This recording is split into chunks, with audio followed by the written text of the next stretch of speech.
It's pure joy and bliss with 7 combined Super Bowl wins. Today, that all ends. In a 50-second post to social media this morning, Tom Brady announced his retirement from the NFL, adding, quote, "For good." It is news that has dominated the headlines today. The greatest to ever do it. He's done at the age of 45 years old. Historic news from the WNBA. The biggest free agent move in league history has happened. Breanna Stewart leaving Seattle after 2 championships in 7 years and joining the New York Liberty. It's been a roller coaster of emotions for sure, and I decided to go to New York because I want to continue to be great, and I want to go to the place where I can continue to help this league become better, to continue to raise the standard, and I feel like why not go to the biggest market in all of sports. Stewie speaking with ESPN's Malika Andrews. The Pistons-Wizards game tonight. Detroit's postponed because Detroit can't get out of Dallas because of the ice storm. Think O'Reilly Auto Parts for all your car care needs. They're close, convenient, and have the parts you need fast, along with excellent customer service from professional parts people you can trust. Stop by your local O'Reilly Auto Parts today or visit O'ReillyAuto.com. Now, your chance to win $1,000. Just enter this nationwide keyword on our website. Check. That's check. Enter it now. Log on now to ESPNAVL.com. And good luck from ESPN Asheville. In the heart of Beer City, USA, 2 men, 1 journey to create a sports show unlike any other. Unfiltered, raw, and honest. One of them played a soccer goalie opposite Ben Stiller. The other once scored 6 points on Steph Curry. These guys know their shit. Let's go! Tank Spencer, Jeremy Greene, the Sportsocracy. Presented by Ingles Supermarkets. Low prices, love the savings. And Fred Anderson Nissan of Asheville. And welcome into the Sportsocracy here on ESPN Asheville, 92.9 FM, 880 AM, and 1400. The Sportsocracy heard everywhere on the iHeartRadio app. Coming to you live from this Ingles studio on a monumental day. It's a beautiful day in the neighborhood. A beautiful day for a neighbor. It's finally over. 20,000 years. It's finally over. Tom Brady has retired. Hallelujah. And the Jets fan celebrates. It's a great day. It's a great day to be alive. And the flowers, they bloomed. The sky looks a little brighter. Sun feels a little warmer. It's all good. Just so giddy that the bane of your existence for the last 22 years is now gone. It is kind of like going to your dermatologist and getting a wart removed. It's like one you've had for a really long time. I seem to remember you having this same kind of reaction 1 year ago today. Because now, February 1st has been a big day in the life of Tom Brady. Yeah, it was 1 year ago today that he announced his retirement from the NFL, and then 40 days later turned around and said, guess what, I'm coming back. Yeah, we're not doing that again. No, we won't be doing that. We're not doing that again. I thought the retirement message this morning that he posted on social media was all that needed to be said. I thought he did it the right way. I mean, it was self-deprecating. It was fine. After the pomp and circumstance of last year, he did it the right way. Okay, I'm done this time. Hey, I woke up on the beach today, and I'm going to keep doing this because this is awesome. And I'm not going to go back to Tampa Bay and play with that franchise that I just doused in gasoline, lit a match, and like the Joker, walked away from. And who cares? I don't. Cares? I don't. Well, this Tampa Bay Buccaneers fan really doesn't care. Because you got the Super Bowl win, and that's what it was all about. Let's bring in Tom, let's win a Super Bowl, and then to hell with the rest of it. Because the rest of our franchise has been... And now bring on 10 years of darkness, sadness, and all the ness. 10 years? It's going to be a while. Yeah. It's always a long while. It's always a long while. In the words of a great lyricist, because it's going to be a long, long time till you're relevant again. More than likely. But, it's the best to ever do it. The greatest of all time. And there's not much else you could say. Well, and here's the thing. Up until the last couple years, He could have walked off like Bret the Hitman Hart. I'm the best there is, best was, best there ever will be. Well, I can give you the first two. That last one is one foot's in the grave, one foot's on a banana peel. Yeah. There's nobody close. Oh, Patty is no. Patty will be there. Just give him time. Well, I'm sure he will. I mean, the kid's already done amazing things in 5 years as a starter in the NFL. I mean, obviously, he could be in the discussion someday, but you got to win close to 7 Super Bowls to get there. Do you though? Yep. Yeah, you do. Do you though? It's time for the opening drive. And the opening drive always brought to you by Fred Anderson Nissan of Asheville. You want to talk about goats. This is where you need to go to get your next vehicle, whether you're in the market for a brand spanking new one or a certified pre-owned. Go to 629 Brevard Road, mention the Sportsocracy, and when you're ready to make your deal, make a trade-in. They will give you $250 on top of whatever that trade-in is worth just for mentioning us. I am in a brand new, fully loaded Nissan Murano, and I'm not going to lie to you. I took a bunch of documents and set them on the dashboard, and I'm hoping that the car will actually renegotiate my contract because that is how wonderfully bells and whistled out this car is. And you can find out for yourself by booking an appointment at 629 Brevard Road and tell them the two formerly fat guys from the Sportsocracy sent you. Indeed you can. The number one story of the day, basically the only story of the day. Well, it depends on who you ask. Stop that. Yeah, it depends on who you ask, and I'll go ahead and tell you, we will not be deep diving into any of these other stories. I don't care. Tom Brady calling it quits after the greatest career in NFL history. You will have your detractors, of course, all day long. It's been back and forth. Like trying to find somebody to say something mildly controversial about Tom Brady has been pretty tough today. But ESPN, I mean, at least they'll try.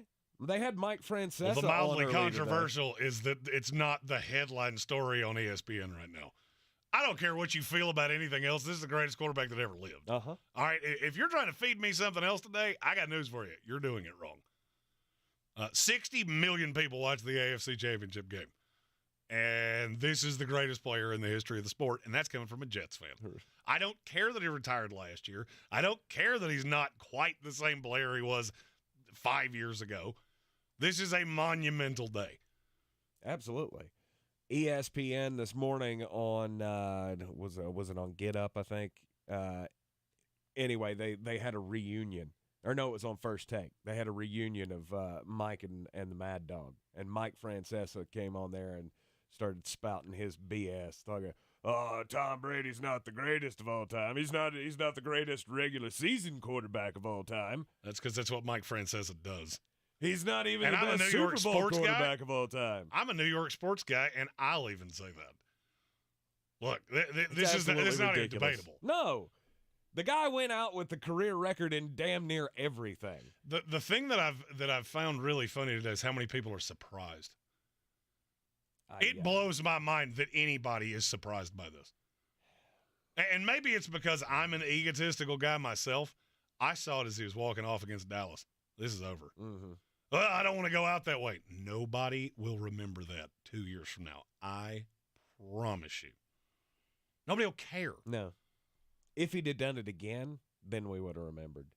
If he'd have done this for a second time and decided to come back against somebody or with somebody else, look, because I don't know. I don't think that would have mattered either. Really? No, I mean, and I'm looking directly at Aaron Rodgers with this. If you have a second act that is as good as Tom's, I could make the argument that it was disappointing because you only got the one Super Bowl appearance out of it. Mm-hmm. But you got one. You got there. You won it. Absolutely. And nobody can ever take that away from you.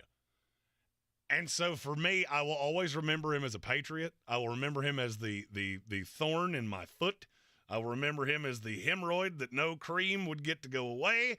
And he's gone. Sorry. I promise I'm going to do that as few times today as humanly possible. Not true. Not true. He'll get that in as many times as he possibly can. I woke up to this video. It was the first thing on my phone. It was Instagram. Tom Brady. Yep. 6 a.m. this morning, he called Tampa Bay Buccaneers and said, I'm done. And then at 8 o'clock, was when he posted out the video. Him just alone sitting on the beach. Am I the only one wondering who's holding that phone? You're on the beach. It's not like you got a selfie stick.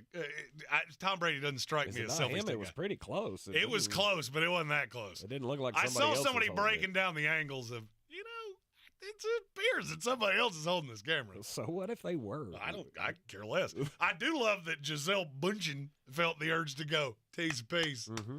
Good for you. Enjoy it next step of your life. Which was trying to basically figure out- her way of saying, do not send me the you up at 11 p.m. tonight, because that will not be received well.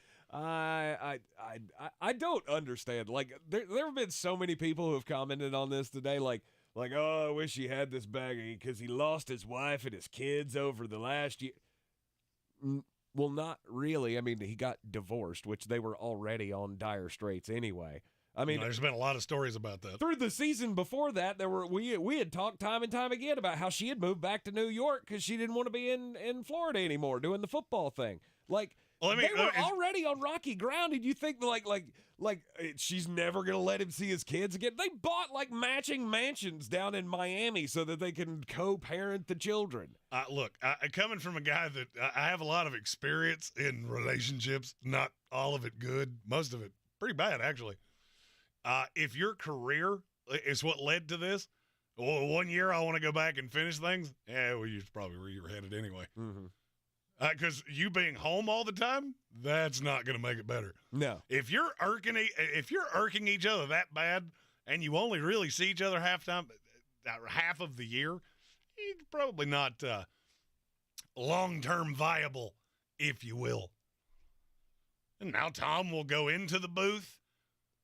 I don't know how that's going to look. T's and P's for Greg Olson. You did a great job this year, and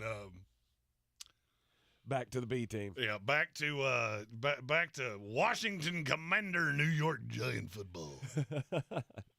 He'll no longer get the America's Game of the Week. That'll be Tom's thing. And, it is what it is, but he knew it was coming.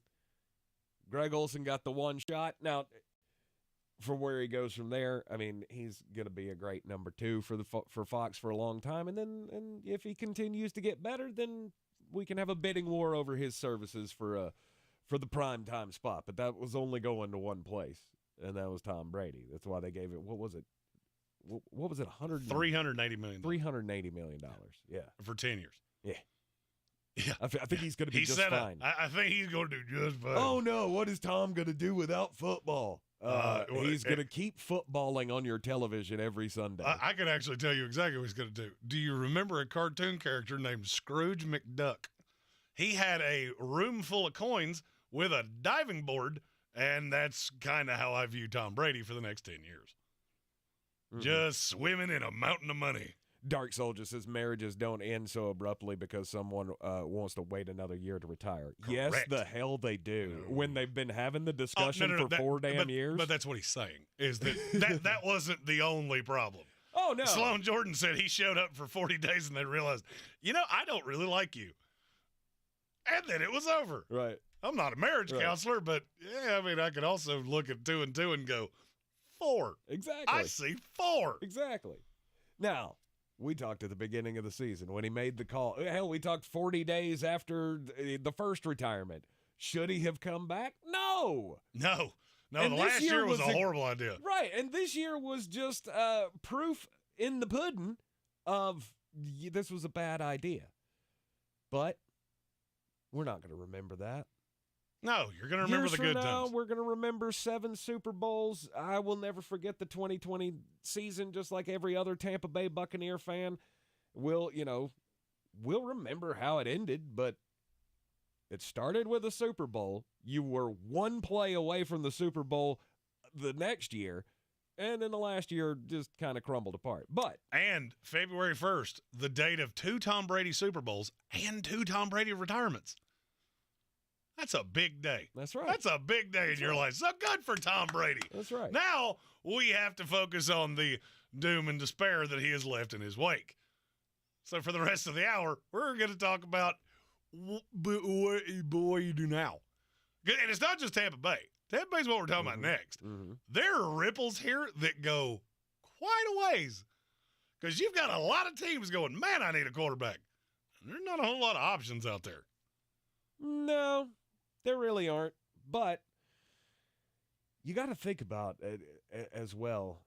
I mean, this is the end of the Brady era. But this I'll is say it again. This is the end of the Brady era.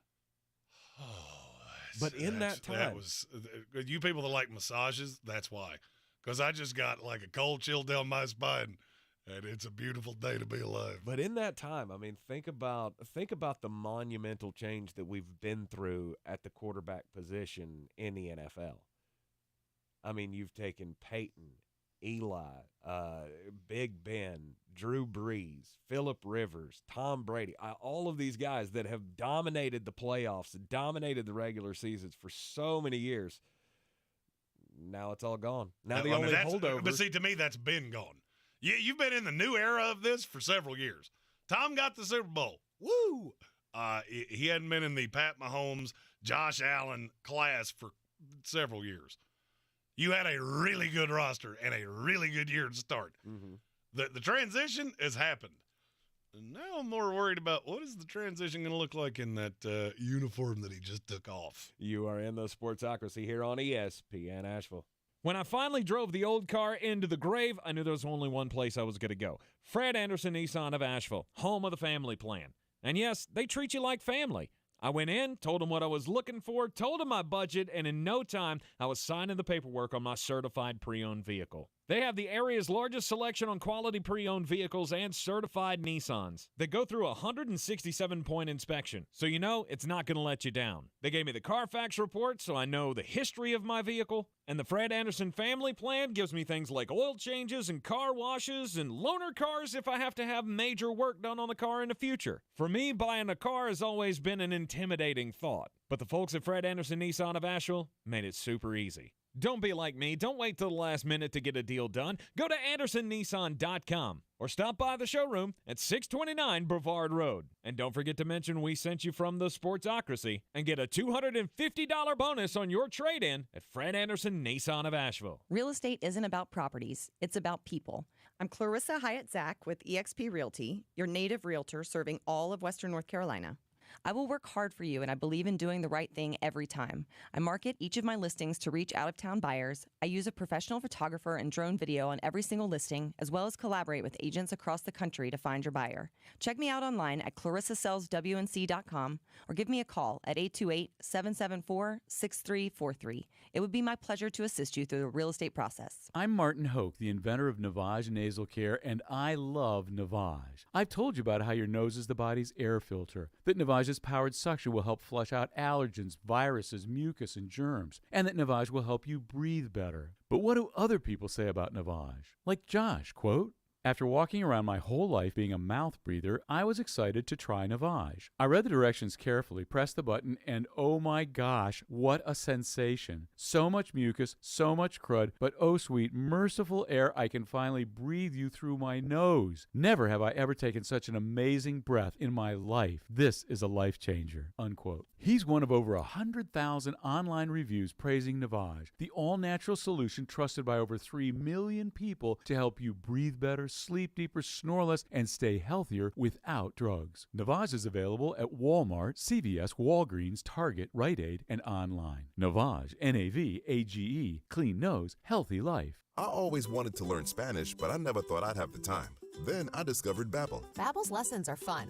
They only take like 10 or 15 minutes, and in 3 weeks, presto, you're starting to speak another language, like magic. I love that Babbel's lessons aren't just robots talking. They're voiced by native speakers, so you get the pronunciation just right. If you want to learn a language, there's no faster, easier, better way than Babbel. Babbel. Babbel. Go to Babbel.com to try for free. That's BABBEL.com. Babbel.com. Streaming only on Peacock. From the mind of Ryan Johnson, the writer-director of Knives Out. Miss Gale, you've got this gift.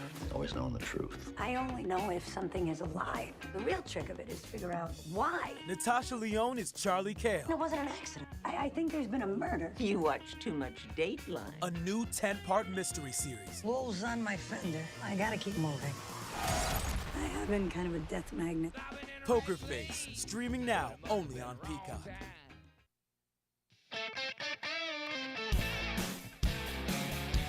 The Sportsocracy. This is G. Deckeroff, voice of the Tampa Bay Buccaneers. Fire them cannons. By golly, put more powder in those things.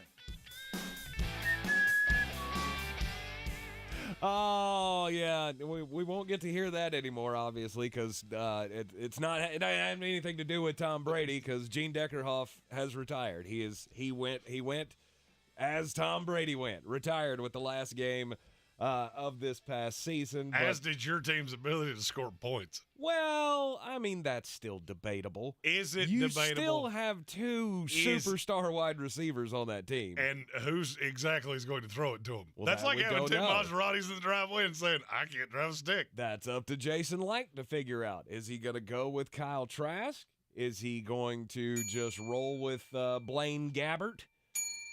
Or are they going to find some way to do some kind of gymnastics with the cap that they'll be able to get one of these quarterbacks that's out there?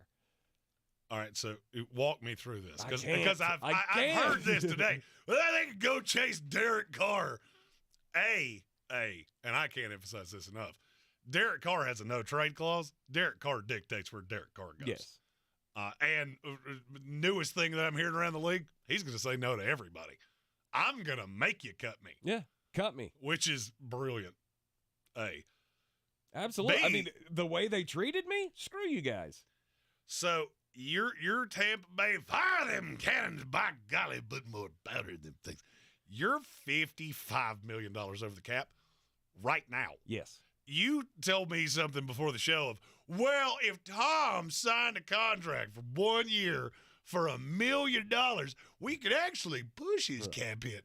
Right. One of the head guys over at Spot Track posted on Twitter this morning that if there was that the best thing for the Tampa Bay Buccaneers to do would be to go to Tom Brady and get I think it was like $1.9 million salary contract for this year, and that would allow them to split the dead cap hit of $35 million or $34 million over the next 2 years. 35.104. There you go.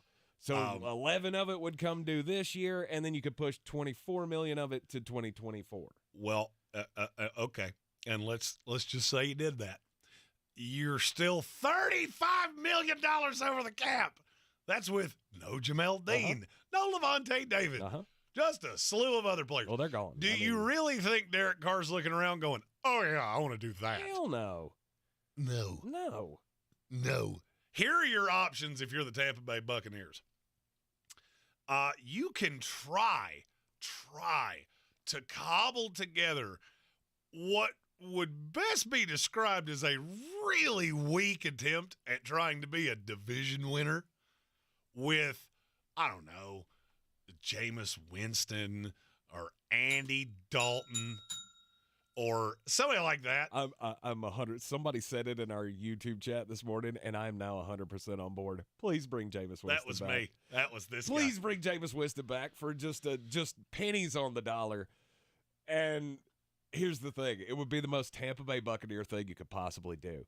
You go back to Jameis Winston, and he's just good enough not to let you get one of the top quarterbacks in the next draft. But here's there's the alternative. That's the other side of this coin. Yep. Or you could swallow Jan Frog and just be really bad for 1 year. Please. Do you know how much cap space you have next year? I'd imagine it's quite sizable. It's $55 million if you eat the dead cap this year on Tom Brady. Well, let's do it. That's quite a bit that you can put toys around, I don't know, Drake May or Caleb Williams or the mulleted man Quinn Ewers. It drives me crazy that NFL front offices just claw and beg at being 8-9 or 9-8. And look, we made the playoffs. Yeah, and you got dog walked in the first round of the playoffs in the horrible NFC. Congratulations. Got some points for Stephen Tao that they should go out and just get themselves a Pro Bowler like Tyler Huntley. Oh, good Lord.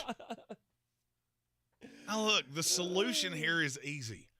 You knew the Tom Brady thing wasn't going to last forever. Yes. You knew this year, even halfway through this year, I guarantee you, the Bruce Arians, Todd Bowles, Byron Leftwich brain trust looked around and went, this is not good. And it's not going to get any better. It's going to get worse every single year because Tom's aging. Even if he comes back, we're probably not even the best team in this division. So what do? You look around and go, you know what? We got a lot of talent. We got a lot of pieces. We can sell some of this off.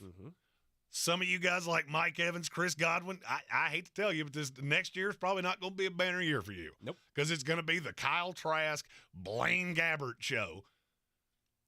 And then you got a shot in what could be a special draft. We thought the same thing about this one. And I don't think it's special, but I do think there are franchise quarterbacks in this draft. And then you just go that way. That's the path to righteousness here.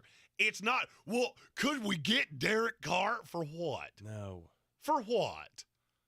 You were a sub-500 team with Tom Brady. Right. What do you think you're going to be with Derek Carr? So Todd Bowles can continue to drive this into the ground and we're spending more money on a quarterback? No, thank you. I've heard so much since the end of the season of, well, why did we fire Byron Leftwich and not Todd Bowles? Because Todd Bowles is the scapegoat next year.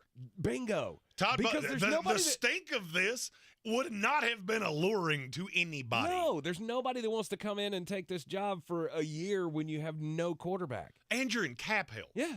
So, I mean, and when I say that, this is like the definition of if you restructured every deal on the team, you still don't get below the cap. This is New Orleans Saints, Philadelphia Eagles 2 years ago. What did Philadelphia do? Swallow the frog. And they retooled, and they were able to build around they had 6 money or 7 a year later. guys. They had money a year later, and now they've built one of the best rosters in the NFL around Jalen Hurts. They've got. Am I sitting here telling you that Tampa Bay can't do that? No, I'm not. Historically, it would lend to you won't. Right. But you could. They've got and Philadelphia. You look at that team. There's what 6 or 7 guys still on that roster from the last time they won a Super Bowl. Maybe not that many, but there's still a handful. I look at jobs like this much like I look at driving a car. All right, you get to a stop sign, and you see a car coming in the offing, and you have to make a decision. Is that car far enough away that I can make the turn, or is he going to hit me right in the door? That car is about 4 feet down the street. So you try to jump out in front of it, it's going to end badly for you. And for however many years you keep kicking down the can down the road, I've developed a little theory here. You always make fun of me for having theories. For every year you do this, it is 2 years on the backside that you will be completely irrelevant. Yes. Because it takes so many things away from you. And you got what you wanted. You had a run. You've been happy with it, been very vocal. Absolutely. About, I'm happy with it. It's worth it. And that's great. You better, however many wins you think this team will have next year, you want it to be half of that. Yes, indeed.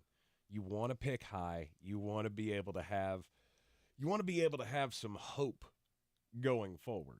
You can't do that by continuing to sign oversized contract over oversized contract. So being in the market for, an Aaron Rodgers or a Derek Carr or any of that doesn't make sense for this team to me. Ascendo says in the YouTube comments, by the way, go to thesportsocracy.com, click that live video link, subscribe to the channel so you can join us in the comments. He says, dude, keep Godwin, sell Mike Evans, build off Trask, try and keep a corner if you can. If not, draft a corner, defensive line, offensive line pretty hard. There's one great big problem. Except for Mike. Do you know how much you would save by trading Mike Evans right now? How much? $2 million. Say $22 million dead cap hit. Yeah. Not happening. Chris Godwin. Chris Godwin, you'd save 8.7 with a $15 million dead cap hit. That's the one. That's neither one makes any sense. I think you get the most out of him. Neither one makes any sense. Okay. That's the rule of the NFL is you do not get, because you're not going to get what you want from him anyway. Because Chris Godwin's injury prone. Mike Evans is the one you could get a legitimate pick for. Problem is, it doesn't do you any good. Yeah, so you shave. If I get draft capital, this is the same thing as the Aaron Rodgers thing. What does it benefit? Because Mike Evans can benefit Drake May or Caleb Williams. Leave those two guys in place. That part of it is really simple. You leave that in place because Drake May, Caleb Williams, Quinn Ewers, they can really use those two receivers. But Godwin's only under contract for another year, right? 2 more years. 2 more years. So he'd have so the quarterback would have him for his rookie season. Correct. But then you got to re-sign him. Oh, no. Godwin's done through 26. Is he really? Mm-hmm. The last two are void. void. I forgot. The last two are void years. I forgot we extended him. Yeah, I mean, Chris Godwin was 26 years old. Mm-hmm. You keep that in place. There are pieces on this team that you could legitimately get something for. The bad thing is that this is the problem that I always say with teams that cling on to that extra year.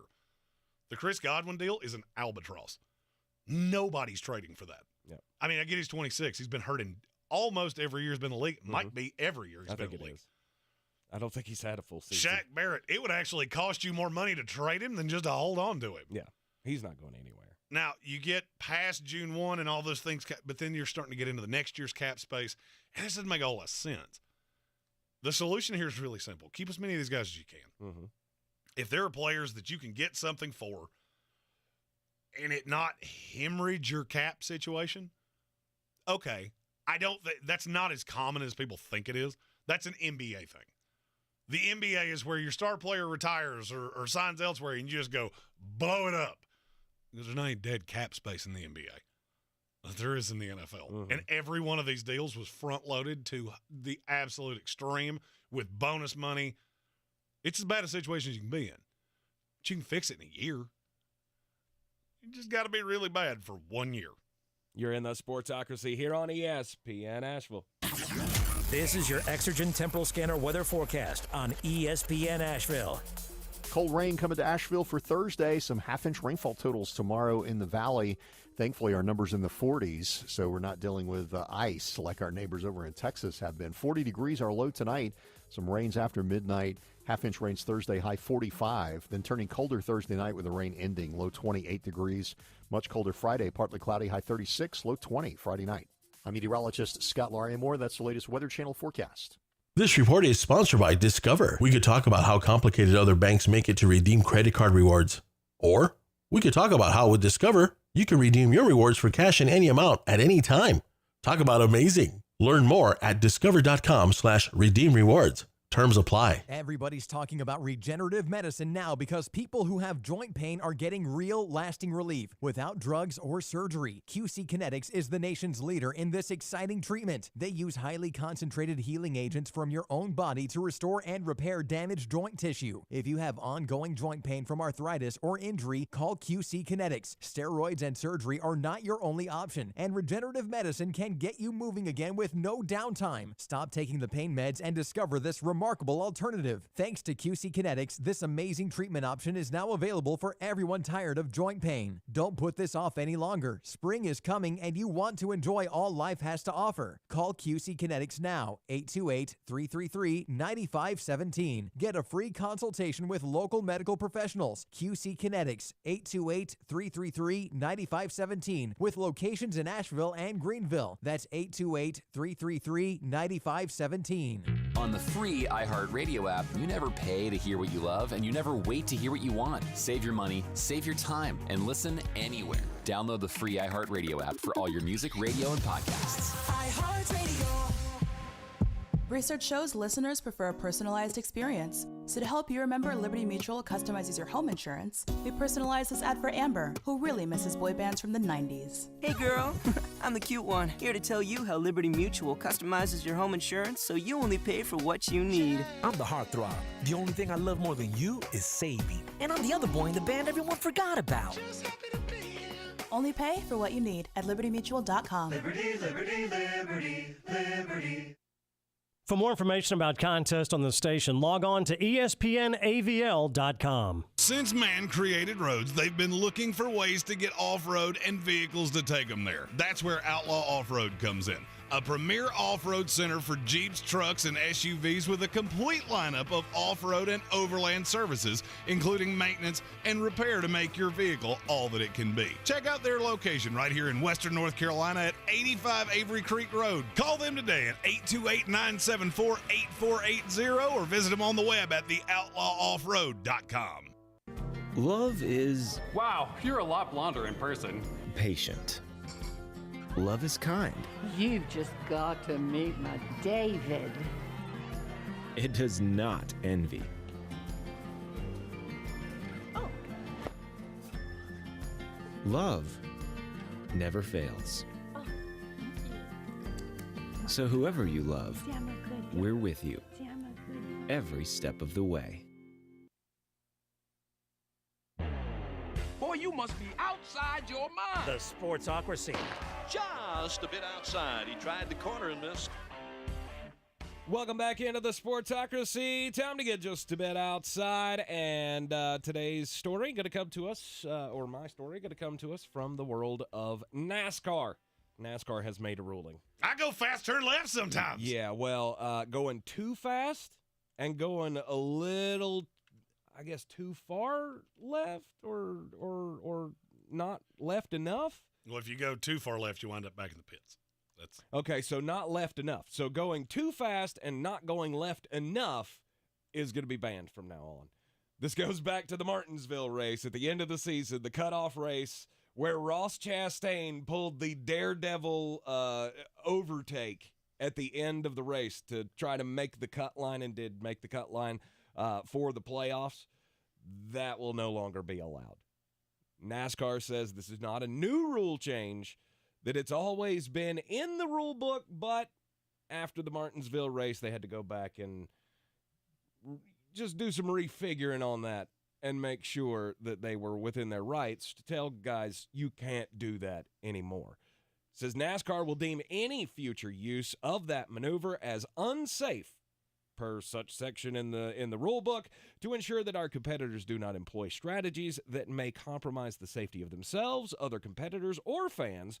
NASCAR will issue a time penalty to any vehicle that attempts an unsafe maneuver such as the one performed at Martinsville. So you will not be allowed to do that. It was the greatest moment in NASCAR in the last 15 years. It was. It was incredible. Yeah, stop. Look, I understand that NASCAR is dangerous. That was also the first time in NASCAR history that a driver drove the way I did in NASCAR 98 and just went, fifth gear, boys, turn here we the go. Damage off. No! Yeah, just turn the damage off. Who cares if you hit the wall, because here I go. I mean, he went full Leroy Jenkins. Oh, yeah. And he went full, hey, y'all watch this. You just can't have it.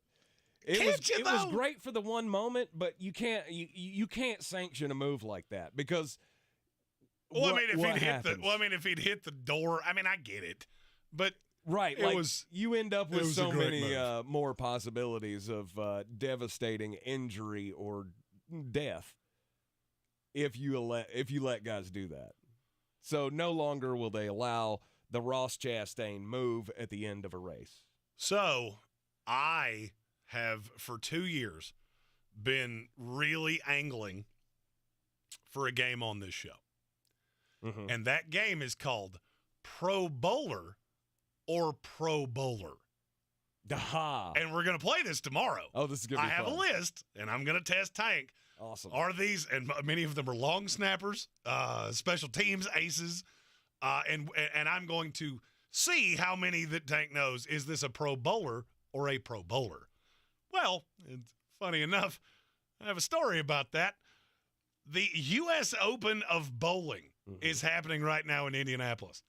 108 of the best bowlers in the country are fighting to win the championship. And you probably have never heard of 107 of them.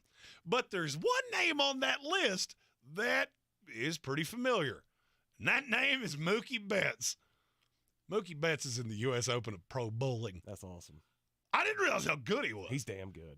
He threw 2 perfect games in 2 weeks a couple years ago. Mm-hmm. So he got a sponsor exemption to be here. There's a special invitation from the tournament organizers. But apparently he's doing pretty well. He's in the middle of the pack right now, and he's tied with one of the world's best bowlers named Jason Belmonte. I don't know that name. Nope. Never heard it before. Nope. But that is rather impressive. Mookie Betts in the offseason just chucking out strikes. That's pretty impressive. Some dudes just get too many. I mean, just too many gifts. Too many gifts. They should save some talent for some of the rest of us. I mean, I look at Jordan Mailata. Like, come on, that guy's a freaking beast, and you give him a voice of an angel? Come on. Meanwhile, you got me over here who looks like one of the trolls from Lord of the Rings, and Well, I mean, I can't sing either. And you have the voice of a car wreck. It's fantastic. It's not that bad. Just a bit outside, brought to you by Rogue Combat Club, the preeminent Muay Thai gym here in Asheville, North Carolina. You can visit them at 811 Tunnel Road, Unit D. Tell them the formerly fat guys from the Sportsocracy sent you. Johnny will hook you up. No matter what your age is, what your experience level is, it doesn't matter. Our former producer, Ron, one of our best friends, he's now one of the managers out there, so you'll see a familiar face at Rogue Combat Club. All right, so Tom Brady has retired. It's over. I'm going to give you one more chance to your... It's so good. It's so good. It's so Looks good. like we made it. The GOAT is hanging up the horns, and now they're, Tampa's... The GOAT doesn't hang up the horns. That's not how that works. Why not? I mean, they don't come off. The GOAT still has the horns. Well, they can come off. You never It seen sounds that? very painful. You ever seen that? What do you think? You need to watch more animal shows. No, I did just start Yellowstone, though. How was that? Oh, yes. The first episode, about an hour in, I'm just sitting here poking it with a stick like, will you do something? Then they did. Yeah. Now, I'm hooked. Good. I've been telling you for 3 years, it feels like. And you were 100% right about Beth Dutton. Oh, yeah. She's your favorite, and she's going to continue to be. Look, one episode in, so I don't know how crazy she gets. I've heard it's quite. She also kind of reminds me of my wife. Like, You know that story that you tell about the girl that put cigarettes out on your couch? That's not a story. That's a documentary. Beth Dutton makes her look like Ben Stein. Yep. That's a new high water mark for Ben Stein being mentioned on the program. All right. So anyway, with the Tom Brady retirement, you got dominoes falling here. Tampa Bay should stand pat. They should just go with what they got. You got the young kid in there. Let him win 3 games next year. Draft a quarterback after that. Or you could, or if you want to, get a leg up, you could take Anthony Richardson in the first round. Which would give me a lot of happiness. I was sitting around this morning watching all of the coverage of the Tom Brady announcement, and on Good Morning Football, I guess it was Andrew Brandt is in Las Vegas for the Pro Bowl games, and he was doing a stand-up there, and he was talking about how yesterday he was going around and Raiders fans were screaming out at him, "Yeah, we're getting Tom Brady!" And then about after 8 o'clock this morning, when the announcement came out, all the Raiders fans are now yelling at him on the streets, "Yeah, we're getting Aaron Rodgers!" Like, I don't think so. But it does have an effect on everybody else. Well, Aaron Rodgers is not going to the Raiders. No. I mean, I hate to kill that little pipe dream of yours. That's not happening. Aaron Rodgers is not looking at that roster in the fully just yoked AFC going, yeah, that's my path to another Super Bowl. Yeah, no, there's if another you're going to team. do that, you're staying in Green Bay. I was going to say there's another team in the AFC that he can join that just makes all the sense in the world. Oh, does that mean I get to do my thing? Do it. Jets, Jets. That makes all the sense in the world. Aaron Rodgers will be wearing green next year. It's just a question of, is it Jets green or Green Bay Packer green? Mm-hmm. And I'm going to level. Look, I'm the biggest fan on the planet of Aaron Rodgers coming to New York. But if I'm him, I'm looking at that AFC going, nah, I'm good. I mean, look, I know how good that Jet roster is outside of quarterback. Mm-hmm. I'm not sure I could look at that and go, yeah, I have a better chance there. And we did this yesterday. Of the 18 best teams in the NFL, I could argue 14 of them are in the AFC. Before the draft, I get that. But the AFC is going to be evil. And I could come back to Green Bay and just, I got to get around Detroit. Mm-hmm. Minnesota, that's the luckiest team in the history of time. Maybe a Rams reclamation project. It's nothing like I'm dealing with over there. No, it's really not. But I will give Aaron credit. I think he's in it for more than that now. In 2 weeks of appearances on the Pat McAfee show, he has waxed poetic about the Jets' weapons and about new offensive coordinator Nathaniel Hackett. So I think we definitively know he wants us to talk about it. But that domino's not going to Las Vegas. That doesn't make any sense. The reason Brady made sense was Josh McDaniels. Mm-hmm. And I could argue the Raiders are now the team I'm looking at going, I don't know what you're supposed to do. You've alienated Derek Carr. There's already a rumor around the league that he's going to force the Raiders to cut him because he won't accept a trade anywhere. Mm-hmm. He wants to dictate his own terms. You will pay me out, and I will go get a deal somewhere else with my terms, and they don't have to give up capital to get me. Right. What is it, February 15th? Yes. Is the day that the contract or that they have to owe him more money? Yes. Now, they can put a deferment in that. That is a possibility to give the teams more time to figure things out. He can't sign with another team for another month and a half. Mm-hmm. So that's a possibility to make sure that things go the way that he wants them to. But he obviously wants out of Vegas. Vegas wants him out of there. I don't know what I don't know what your plan is beyond that. Unless the rumor around unless the rumor around the league is true and you're really enamored with Anthony Richardson. And your plan's to sit him behind Jared Stidham for a year. You see how unpalatable that sounds? Let's do that. Like you're immediately the second worst team in the AFC. Of course you are. That gives you no hope. Well, it's just that it's the definition of that old line. Don't try to be happier than happy. Derek Carr, to me, has been one of the most underappreciated players in NFL history. Agreed. And now you get to this point, you realize how deep of a market he's going to have. Because the Saints would be interested. I think the Bucs would be interested. It's not a viable solution. I don't really think the Saints are a viable solution as hard against the cap as they are. The Jets, that's probably their backup plan. There are a lot of teams that will be interested in Derek Carr.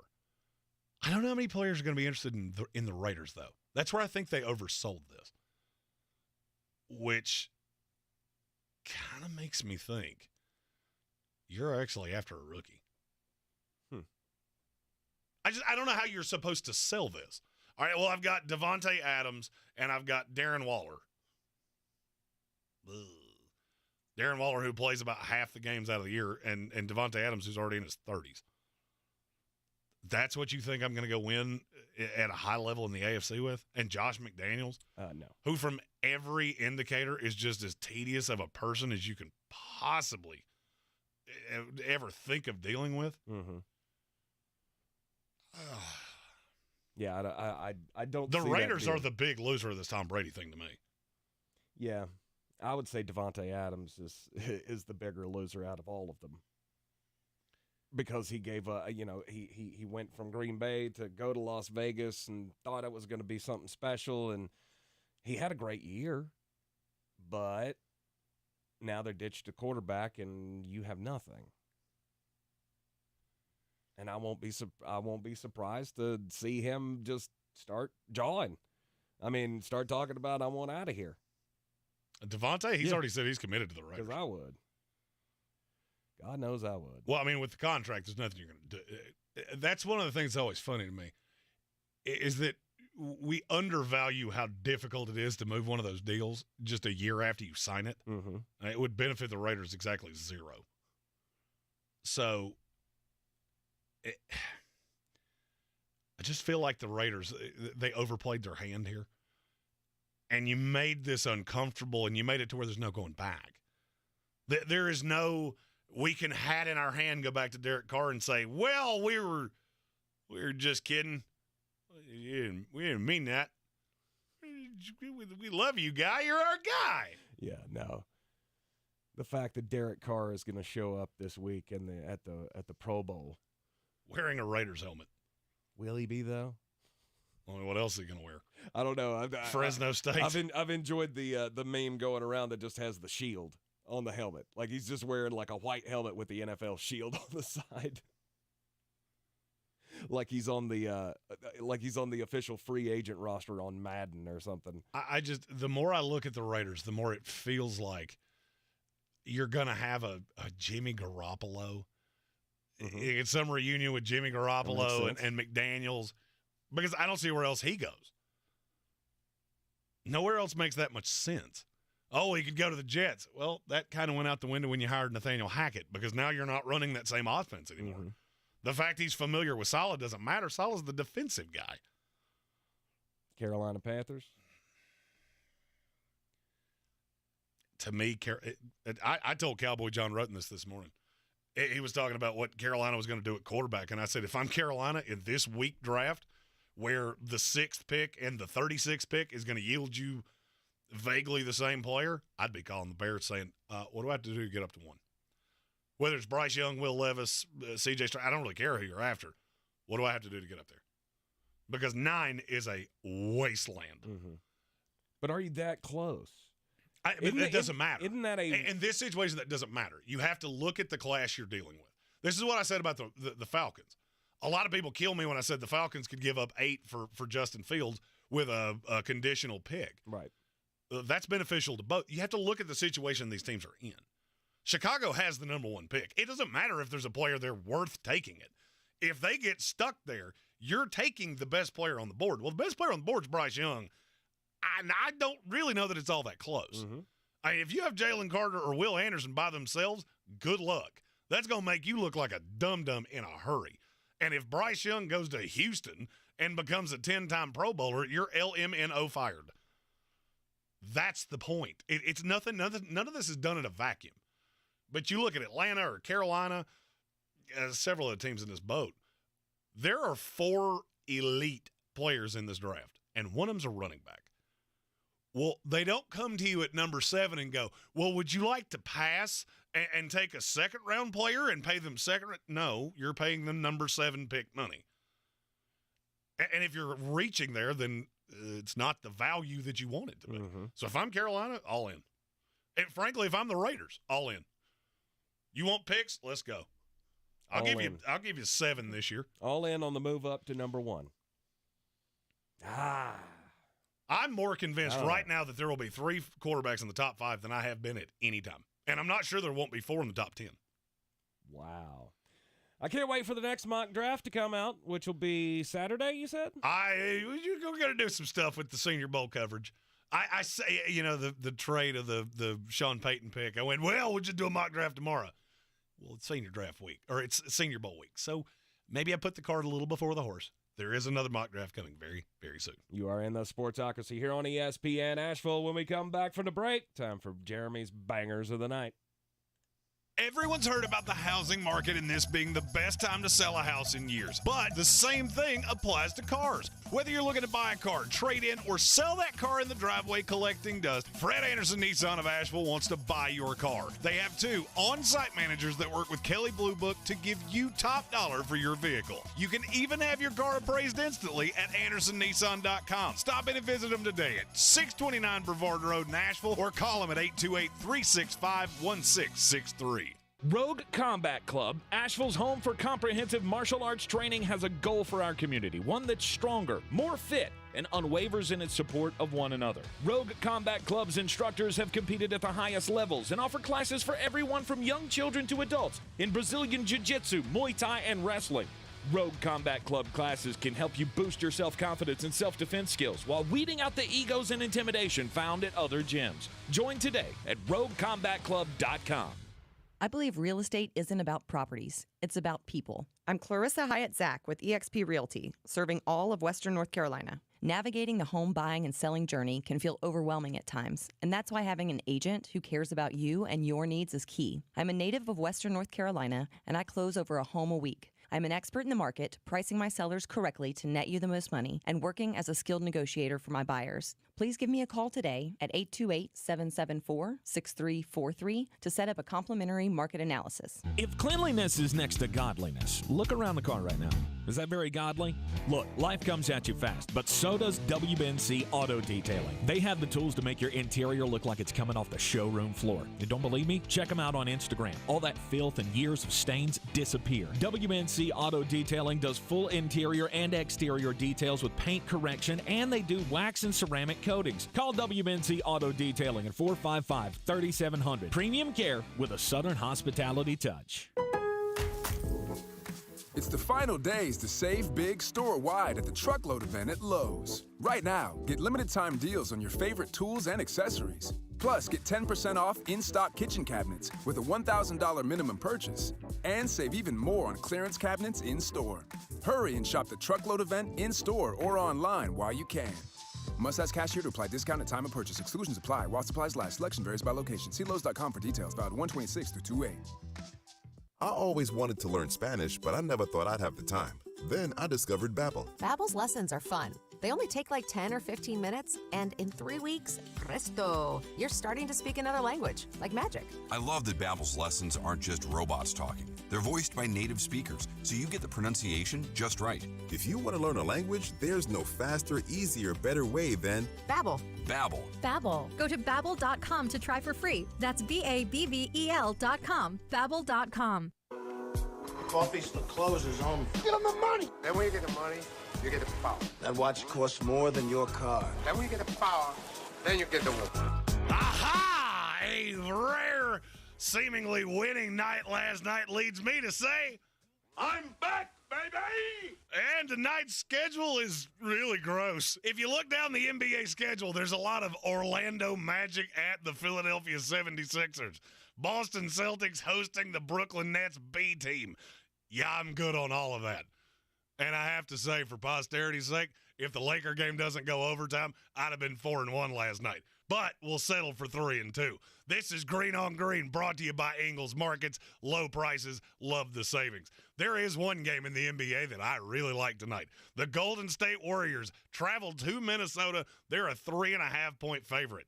That line is stupid. The last time they played, Golden State blew their doors off. Oh, and then they did it 2 more times in the 3 before that. Golden State's a drastically better team. And they take away the one thing that Minnesota does well, defends you down low. Doesn't matter, because all I do is sit out at the 3-point line and shoot threes. Golden State will demolish Minnesota. I'll take Golden State minus the 3.5, and I'm really heavy on over the 238. I think this is going to be a shootout.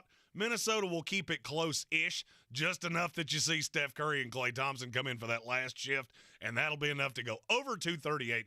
Golden State minus the 3.5. In college basketball, you've got a nice slate, but none of the lines are all that appetizing. Providence Xavier, it's a 4-point lead. Those two teams are really even, and it's at Xavier. I can't lay anything there. Purdue blowing out Penn State. That's a big number. But there is one. Number 2, Tennessee travels to Florida, who, yeah, they're 12-9, and no, they're not all that great, but they're really good defensively. Over-under's 131.5. Tennessee's a 5-point favorite. It wouldn't shock me in the least if Florida found some way to win this game, because that's just what they do. They stay close with teams that are drastically better than them, but they don't hardly ever win. This strikes me as a Florida's within a possession, then we start the fouls. Tennessee winds up with the backdoor cover late. So give me Tennessee minus the 5, and the part that I really love, under the 131.5. The last 3 games these teams played, none of them would have been close to that number, and I don't think this one will be either. For more, follow us on all the social medias at The Sportsocracy. And as always, Greene on Greene is brought to you by Ingles Markets. Love the savings with Ingles. Love the winnings with me. Mull it out. Go and do likewise, gents. The money's out there. You pick it up, it's yours. You don't, I got no sympathy for you. This is your Exergen Temporal Scanner weather forecast on ESPN Asheville. Cold rain coming to Asheville for Thursday. Some half-inch rainfall totals tomorrow in the valley. Thankfully, our number's in the 40s, so we're not dealing with ice like our neighbors over in Texas have been. 40 degrees our low tonight. Some rains after midnight. Half-inch rains Thursday, high 45. Then turning colder Thursday night with the rain ending, low 28 degrees. Much colder Friday, partly cloudy, high 36, low 20 Friday night. I'm meteorologist Scott Larimore. That's the latest Weather Channel forecast. This report is sponsored by Lowe's. Save on appliances and more at the Truckload event at Lowe's. Get an additional 10% off all in-store clearance appliances and take home what you buy same day. Shop the Truckload event today. Exclusions apply while supplies last. Selection varies by location. See Lowe's.com for details. Valid 1/5 to 2/8. Wendy's homestyle French toast sticks are so good. Some are saying they're better than their mom's French toast. Perfectly crispy on the outside, perfectly fluffy on the inside, perfectly perfect in every way. Try Wendy's homestyle French toast sticks today and see if they're better than your mom's. You're gonna feel a puff of air. Jong's Optometry has set their sights on staffing up. Try the next line. Hey Kim, can you tell our 2 o'clock we're running 15 behind? Sorry, we're a bit backed up today. He needs an optometric technician to keep an eye on it all. Where are the dilation drops? Indeed can help him hire great people fast. I need Indeed. Indeed you do. You can schedule and conduct virtual interviews all from your employer dashboard. Visit Indeed.com/credit and get $75 towards your first sponsored job. Terms and conditions apply. From the Ingles Studios, this is ESPN Asheville, WPEK, W225CJ Fairview, WMXF Waynesville, and iHeart radio station. Exposed to play professional sports, retired. You didn't know that, did you? 18th round, 1995, the Expos select left-handed hitting catcher Thomas Edward Patrick Brady Jr. out of San Mateo, California. That player opted instead to try his hand at football. And man, was he great. Countless records, 7 Super Bowl wins, 23 seasons in the NFL. Tom Brady made it official this morning. Good morning, guys. I'll get to the point right away. I'm retiring for good. At 45 years old, Tom Brady is done. Cowboys owner and general manager Jerry Jones confirmed today that Mike McCarthy will indeed call offensive plays for the 2023 season. This after a separation with former OC Kellen Moore, who took the same job with the Chargers. Jones also said the Cowboys are committed to drafting a quarterback this year and added he should have been committed to drafting one every year years ago. WNBA free agent Breanna Stewart leaves Seattle. She joins the New York Liberty. If you want to find quality new hires in the new year, post on Indeed. When you sponsor a post, you'll get matched instantly with quality candidates whose resumes on Indeed meet your job description. Visit Indeed.com/credit.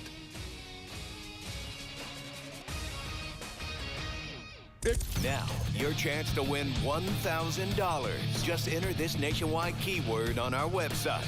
Bonus. That's bonus. Enter it now. Log on now to ESPNAVL.com. And good luck from ESPN Asheville.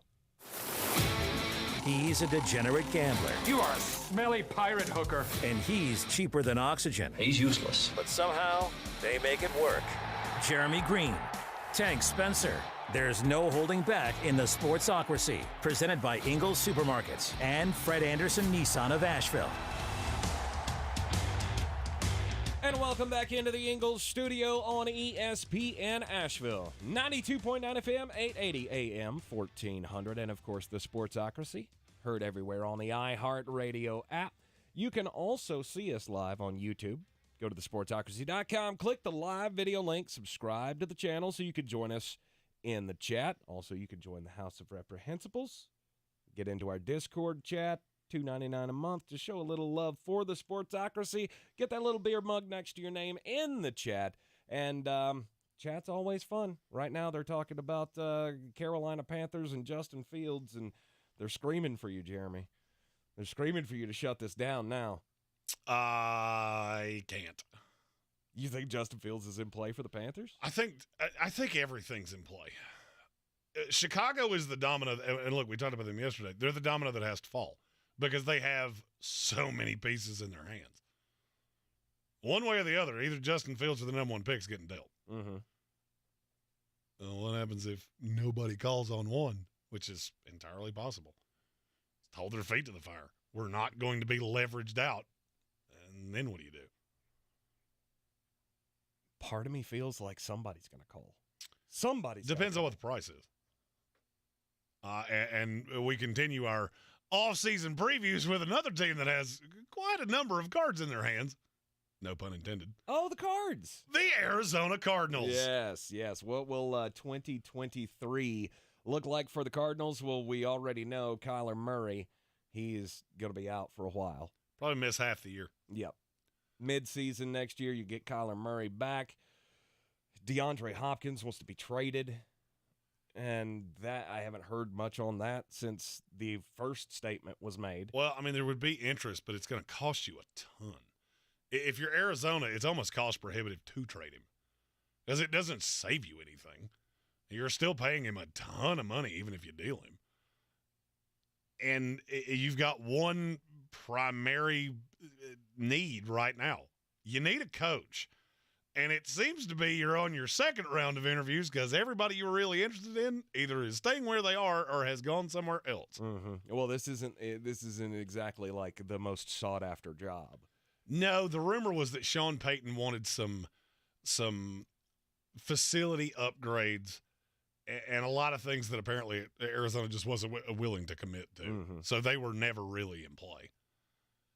And I'm looking at the list of guys they've talked to and guys that are still available, and I couldn't believe this guy hadn't gotten interviews before this.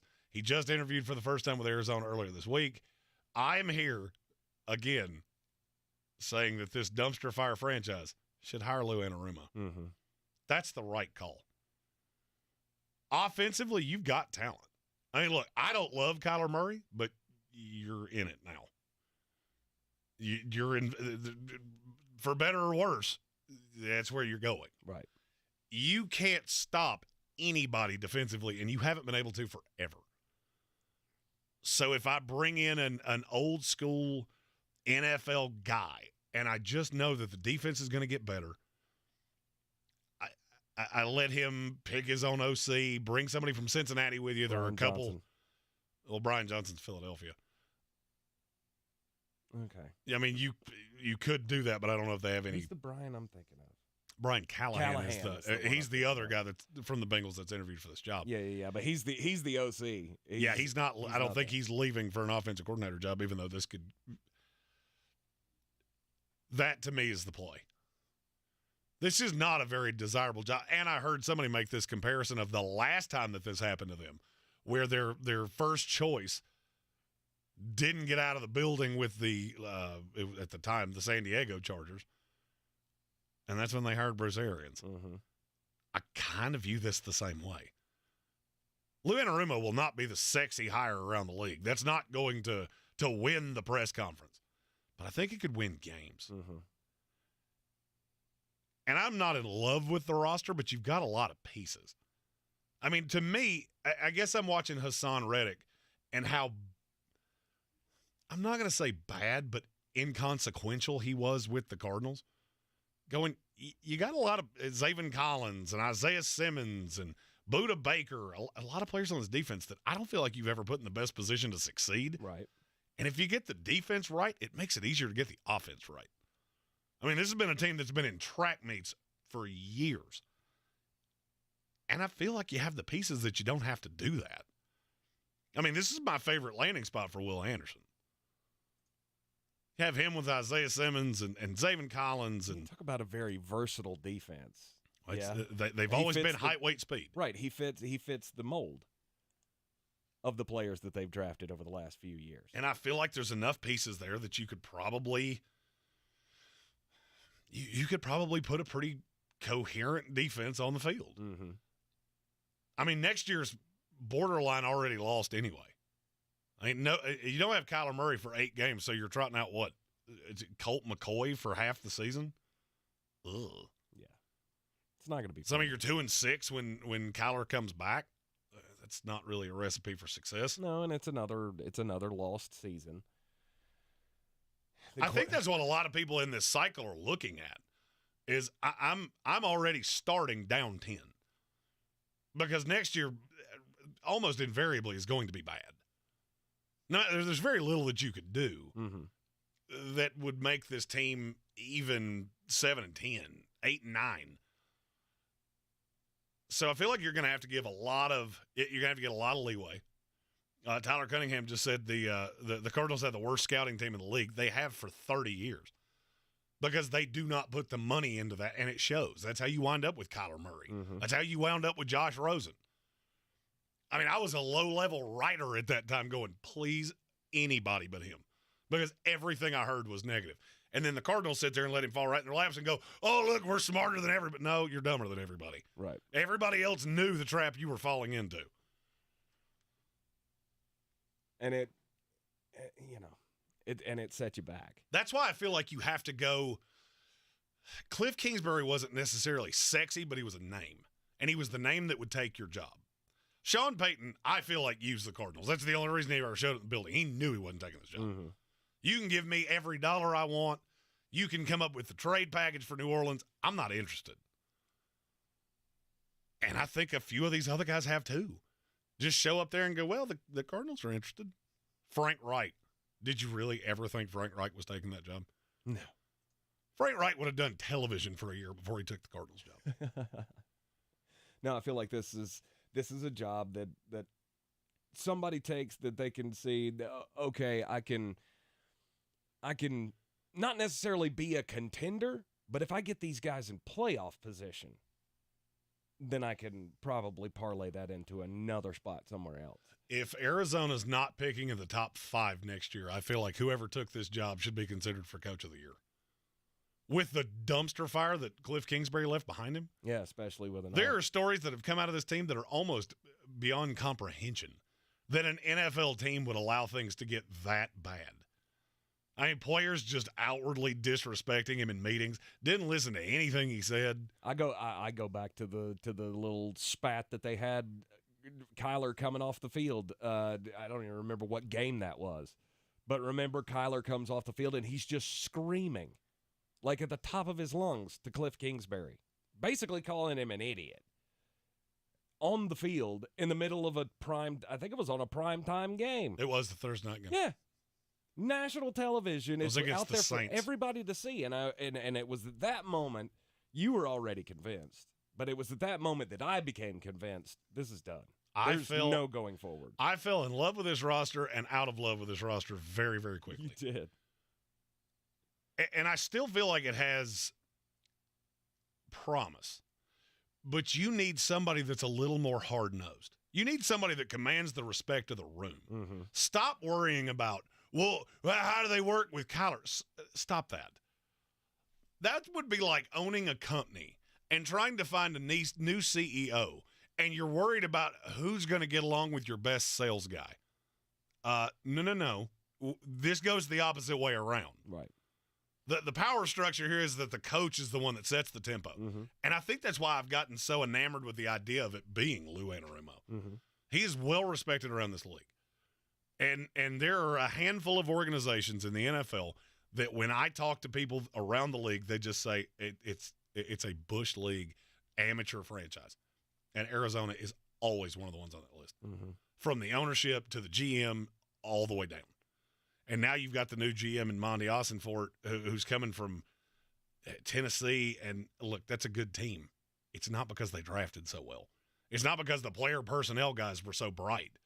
I would argue it's because of Mike Vrabel, 85%. Strong leadership, yeah. Strong leadership, hard-nosed culture. I mean, that's a thing that can turn around a franchise. And when Monty Ossenfort took this job and the first words out of his mouth were, what was it, like ego will not be tolerated here?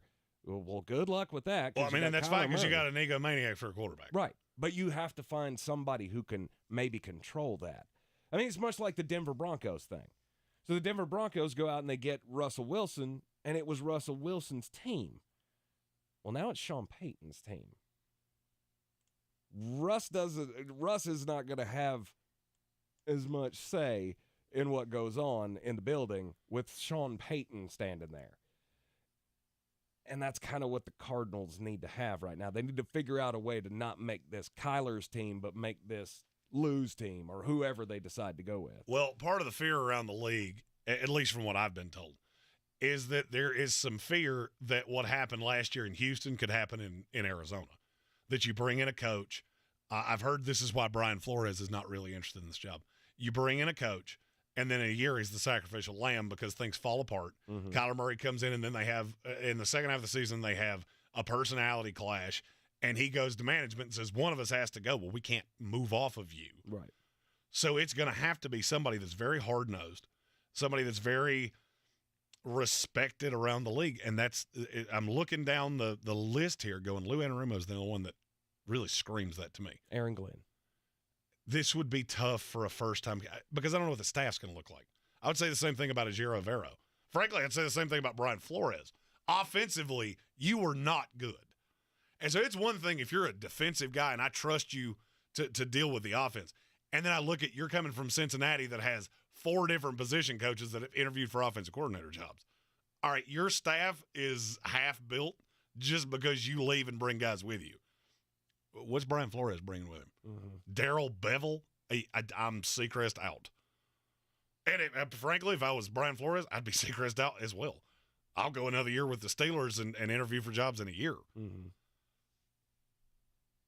This is a tough – to me, this is probably the toughest job in the NFL and has been for a long time. There's a reason Arizona's been largely irrelevant minus the Kurt Warner years. Right. This is where Emmitt Smith ended. That's when I'm not sure he could have beaten me in a foot race.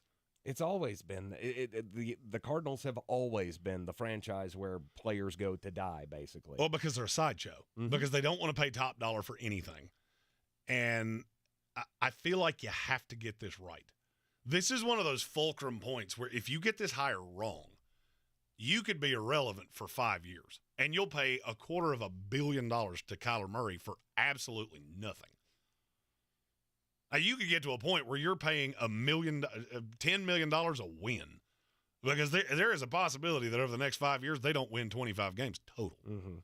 They've scheduled interviews with Lou Anarumo and Brian Callahan, apparently. Both. Evan Doyle said, Bengals. "Take Brian, leave Lou alone." Resident Cincinnati Bengals fan. Yeah. Lou's going to get his shot.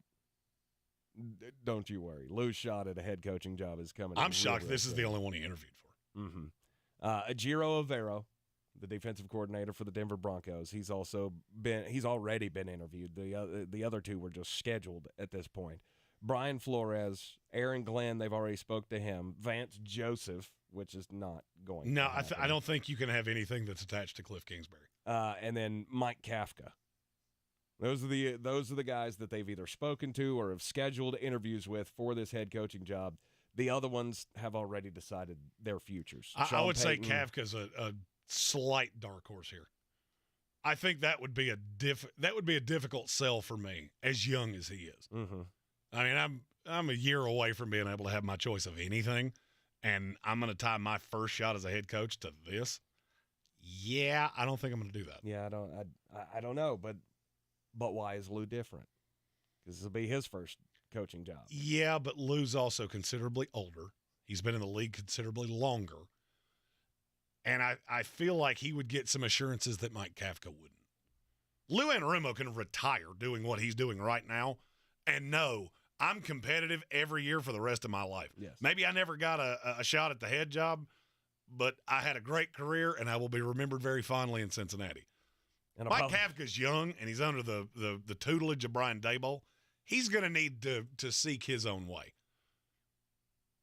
Anarumo's got options.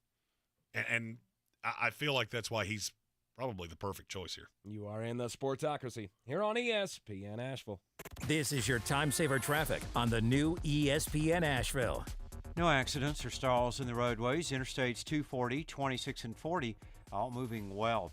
On the Captain Jeff Bowen Bridge, traffic is busy but steady. Smoky Park Highway, no incidents. Patton Avenue moving well. New Leicester Highway, no problems.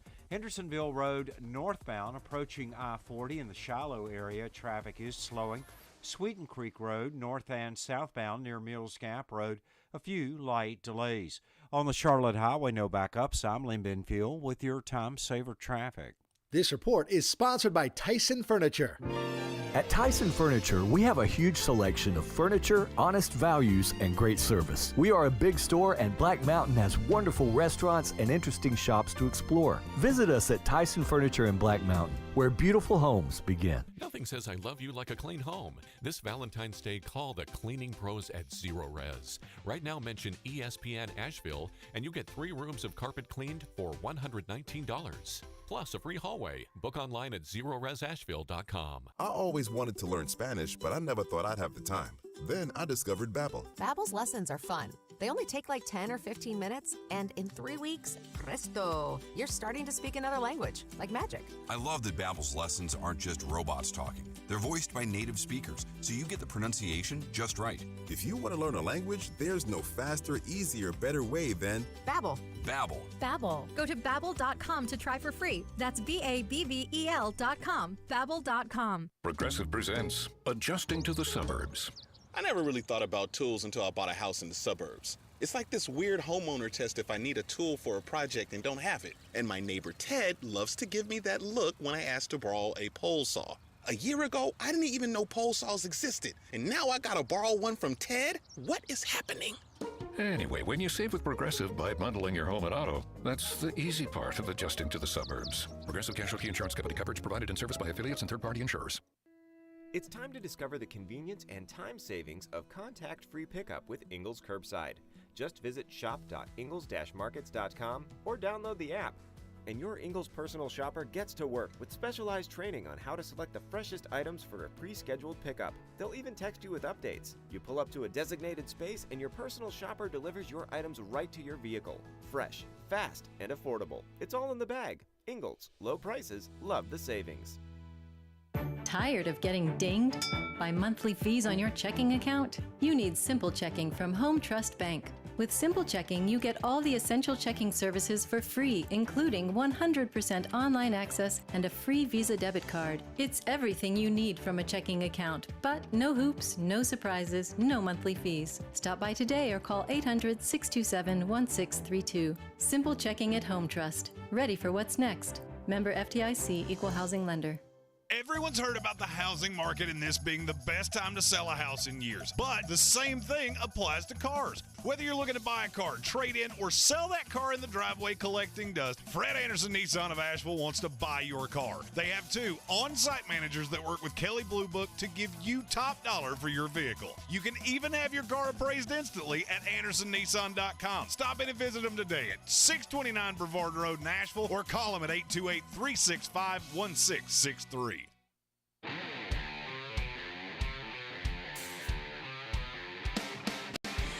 The Sportsocracy. Pull up your pants, take off the bra, and be a man. Back in the Ingles Studio on ESPN Asheville. It's been a big day. Tom Brady announcing his retirement. It's National Signing Day. Yay. In a time where virtually every ESPN 300 recruit had already committed. Yeah. Except Jaden Rashada. That's true. He's going to Arizona State. Which, I mean, come on. That's where his dad went. So. Right. Like, it made all the sense in the world for him. And, I mean, I get you're going to the Pac-12, but, hey, the Pac-12's kind of wide open, right? Well, and Kenny Dillingham's, he's doing stuff. Right. I did love that the family told Arizona State off the jump, we're not doing a deal with your NIL collective. We got burned there one time before. We're good. And we're just not going to do it. We're not going to play that game. Good for the case. Apparently he wants to negotiate his own NIL deals. And I would wager he's probably got significant offers. Oh, I'm sure he does. He was what, like top 30 recruit? He was I think he was number 8 quarterback in the country. He was like number 31 overall. And he's the absolute poster child for NIL. Right. So I could see him winding up with some significant offers. Yeah, Jaden Rashada, remember this was the kid that was going to go to Florida because they promised him, the Gator Collective promised him $13.5 million over 4 years, and then went, nope, we're just not going to pay you. Okay. Screw you guys. I'm going somewhere else. They released him from his letter of intent, and now he's going to Arizona State. The part of that I was dumbfounded by was that the collective then went to Billy Napier and said, you figure out how to get him here. You promised him $13 million. You gave him exactly 0. And you want me to figure it out? So dumb. Because Florida. I'm so happy. You are a lifelong Florida State fan. Sitting back watching that going, well, Miami's going to be fun for the next 10 years. Florida will be like us playing with a cat toy. And you're all still inferior to your neighbor to the north. So it's okay. Yeah, hubris comes shortly before the fall. That's all right. I'll say this again. Back-to-back national championships, we can go another 30 years without winning one. And you probably will. Doubt it. I really doubt it. Yeah. You probably said the same thing about Nick Saban, too, right? No, Nick was always the big bad wolf. As soon as he went back to Alabama, I basically said, uh-oh. Well, you know. That's not going to be fun. You're not at that point. You're not ready to admit that there's another wolf on the block now? I feel like it's hard to be a quote-unquote wolf at this point. I mean, I'm looking at Clemson going, do you realize how much you've regressed in 2 years? Yeah, but they also don't play the game. And they're not gonna, apparently, with Dabo in place. That's fine. So go back to being irrelevant. There was I can't remember the guy's name that hosts this podcast. They were talking about what do they do after Nick Saban. And one of the guys on the panel is an Alabama fan. And as soon as Dabo Swinney's name came up, he went, no, No. It's like, wow, not the only one that feels that way. Mm-hmm. I thought that was a rare thought. Yep. Apparently, it's not. I think the only thing that stops the current era of Georgia football and winning the recruiting cycles and making college football playoffs and continuously contending for the SEC championship is going to be when Nick Saban retires. Does Kirby go to Alabama? That was actually how it started. Was if you had your choice between Kirby, Dabo Swinney, and Lane Kiffin. Kirby not close. I agree it's Kirby, but I don't agree it's not close. Lane is very close because you want to talk about somebody that does play the game? That's true. Lane plays the game better than anybody. That's true. And okay, I will say he's much closer than Dabo.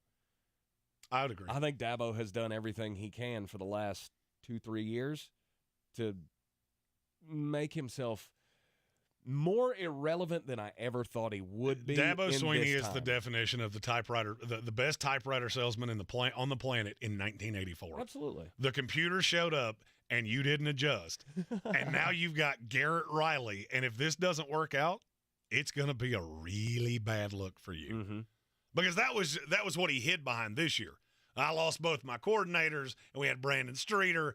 Well, you just went and got the Broyles Award winner. So if you're, and not only that, but the ACC just got way better. Miami just had a home run recruiting season, as did Florida State. Carolina's wasn't bad, and they returned the Heisman frontrunner. Well, behind Caleb Williams. Behind the guy that just won it, yeah. So I just feel like this is, if Dabo wants to shut people like me up, this is the season to do it. You come out and go 11-1, wind up in the playoff. All right, because you had every opportunity to just go full turtle here and sink your head into your shell and get smoked. But he's in that position where he's losing so much to the draft. The defense is going to look very different. That's the thing. Do they still have the ammo to reload like they've been doing? They do, because they've continued to recruit well. That's not really what scares me. What scares me is when you have these perfect storm seasons.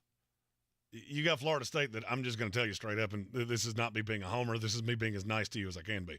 They're better than you, and it's not really all that close. They're better at quarterback. They're better at the position, skill position, spots. They're just flat out better than you. Now, I do have some reservations with Mike Norvell. I still have reservations with Mike Norvell, even after a good year. I feel like the fact that we're even having this discussion tells you how Dabo is viewed nationally. I mean, we're, an hour and 15 minutes away from Clemson? So there's obviously some love for him here that you don't get in other places. But I think it's a legitimate question. I feel like we're already on a collision course next year for the ACC championship game. Florida State and opponent here. Tar Heels. Have you seen the schedules? Yeah. There are 2 competitive games on both of those schedules. Your schedule and Carolina's schedule. Yep. I mean, Florida State gets LSU and Clemson. The rest of the schedule's either at Doak or teams that couldn't even pretend to think they could beat them. The opener against LSU will be pretty interesting. I would agree. That's probably the highlight of opening weekend. Yeah. But you look at the Tar Heel schedule, and it's like, eesh. Well, their non-conference schedules: Roast Beef Tech, absolutely, South Carolina. That's kind of my point. You do get South Carolina. I'm not worried. You shouldn't be. Exactly. So now look, I think Shane Beamer's doing great things. You're riding that Spencer Rattler train right into oh yeah. But we beat Clemson and Tennessee. Good job. Woo! It is the Sportsocracy here on ESPN Asheville, and it's time to get weird. On the weird scale, there's Vegas, there's Florida, and there's Asheville. Let's get weird, Asheville. Oh, it's lawsuit time, as there's been a lawsuit filed against the Carolina Panthers. And it's Matt Rule. Yeah, that guy just won't go away. Matt Rule filed an arbitration suit against the Carolina Panthers last week, seeking roughly $5 million in offset severance compensation that he says the team has not given him. And I guess that they are disputing that they even owe him to begin with. Now, he's got some hotshot lawyers from New York that are going to take up this case, and they're going to try to fight for the money. But, I mean, really, at this point, Matt, you should just go. Just be gone. I get you feel like you're owed something, but every Panther fan feels like you owe them. If I had a nickel for every time I saw on social media today, I want him to reimburse me for the 3 years he wasted of my life pulling for the Carolina Panthers. I would have $1 billion, I feel like. Yeah. That was not a fun little experiment for the... No. Rule was owed roughly $34 million by the Panthers after his dismissal, and then much of that money was not due to him after he took the job with the Nebraska Cornhuskers as their new head coach.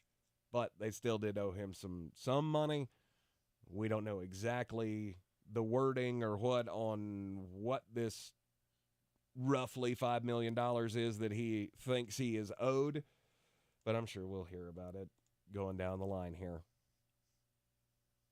And if I was David Tepper, I would just make it go away. Just how about I give you $8 and you just shut up? How's that sound?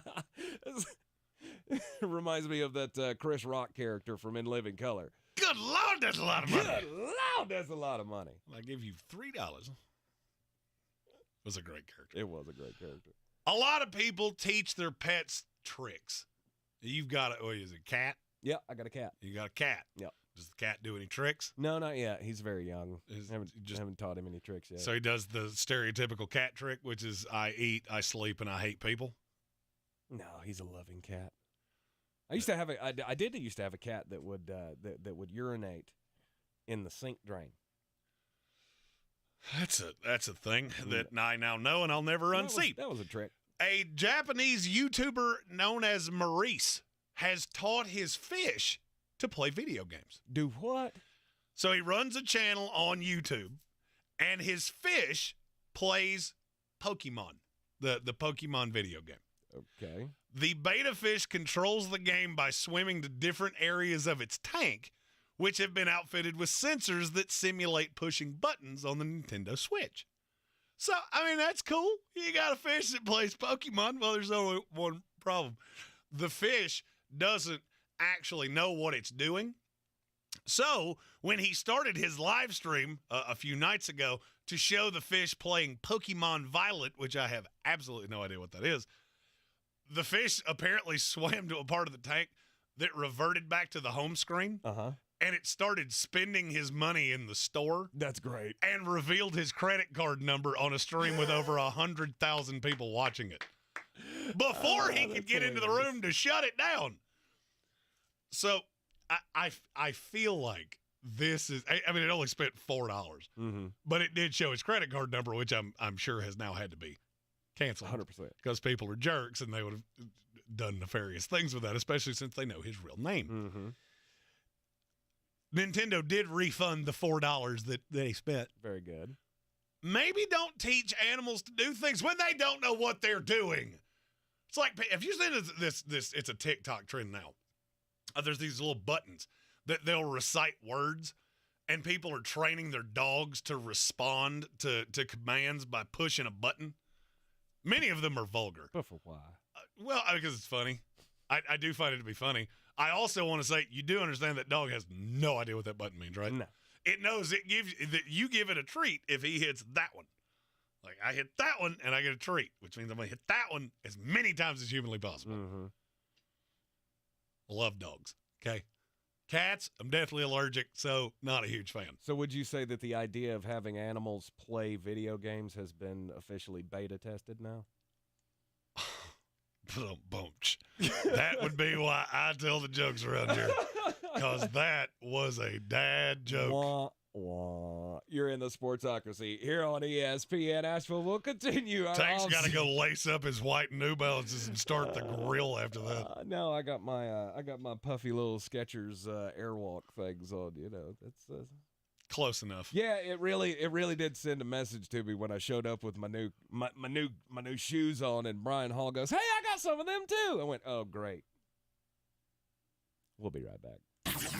This is your Exergen Temporal Scanner weather forecast on ESPN Asheville. Cold rain coming to Asheville for Thursday. Some half-inch rainfall totals tomorrow in the valley. Thankfully, our number's in the 40s, so we're not dealing with ice like our neighbors over in Texas have been. 40 degrees our low tonight. Some rains after midnight. Half-inch rains Thursday, high 45. Then turning colder Thursday night with the rain ending, low 28 degrees. Much colder Friday, partly cloudy, high 36, low 20 Friday night. I'm meteorologist Scott Lauriamore. That's the latest Weather Channel forecast. This is your time saver traffic on the new ESPN Asheville. Light delays 240 westbound between Charlotte Street and Montford Avenue. In North Asheville, Merriman Avenue northbound at Edgewood Road is slow. Hendersonville Road northbound between North Chapel Road and I-40, delays. Sweeten Creek Road moving well. Boulevard Road, no problems. Long Shoals Road, incident-free. Checking the drive time from downtown Asheville to Asheville Regional Airport via 240 westbound and 26 eastbound. Drive time 18 minutes. I'm Lyndon Fuel with your time saver traffic. This report is sponsored by Indeed.com. Hiring can be a headache. That's why there's Indeed, the hiring platform that removes the hassle. Sponsor a job and immediately get a short list of quality candidates. And you can schedule and conduct video interviews right on their site. Visit Indeed.com/credit.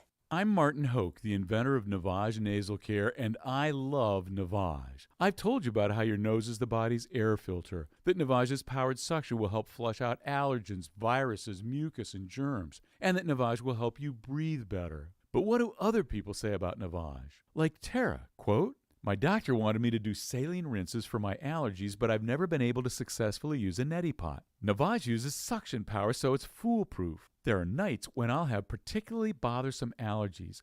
I'll bust it out, and the results are immediate. It's such a relief. It's become a lifesaver."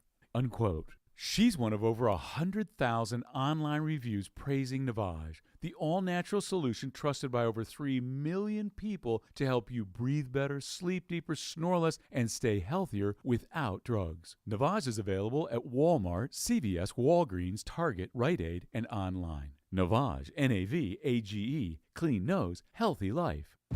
At Ingles, whether we're celebrating Friday night rivals, televising college basketball games, bringing the Fan Fest to semi-pro soccer, or taking you out to the ball game at your minor league park, it's all in the bag. Ingles, low prices, love the savings. Rogue Combat Club, Asheville's home for comprehensive martial arts training, has a goal for our community, one that's stronger, more fit, and unwavers in its support of one another. Rogue Combat Club's instructors have competed at the highest levels and offer classes for everyone from young children to adults in Brazilian Jiu-Jitsu, Muay Thai, and wrestling. Rogue Combat Club classes can help you boost your self-confidence and self-defense skills while weeding out the egos and intimidation found at other gyms. Join today at roguecombatclub.com. I believe real estate isn't about properties. It's about people. I'm Clarissa Hyatt-Zach with eXp Realty, serving all of Western North Carolina. Navigating the home buying and selling journey can feel overwhelming at times, and that's why having an agent who cares about you and your needs is key. I'm a native of Western North Carolina, and I close over a home a week. I'm an expert in the market, pricing my sellers correctly to net you the most money, and working as a skilled negotiator for my buyers. Please give me a call today at 828-774-6343 to set up a complimentary market analysis.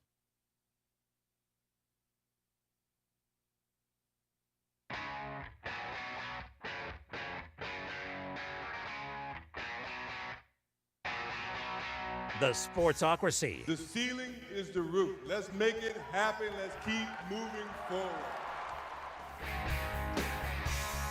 It is the Sportsocracy, and coming up at the top of the 5 o'clock hour, as always, we'll be doing our daily draft. We're going to get into some Senior Bowl stuff Players to watch at the Senior Bowl. And this is a non-competitive draft because Tank will talk about the bigger names. Yes, the ones that I know. And I will give you the guys that have been really impressive through a couple days of practice. Indeed. And it's going to be fun because this is a learning process for me every year.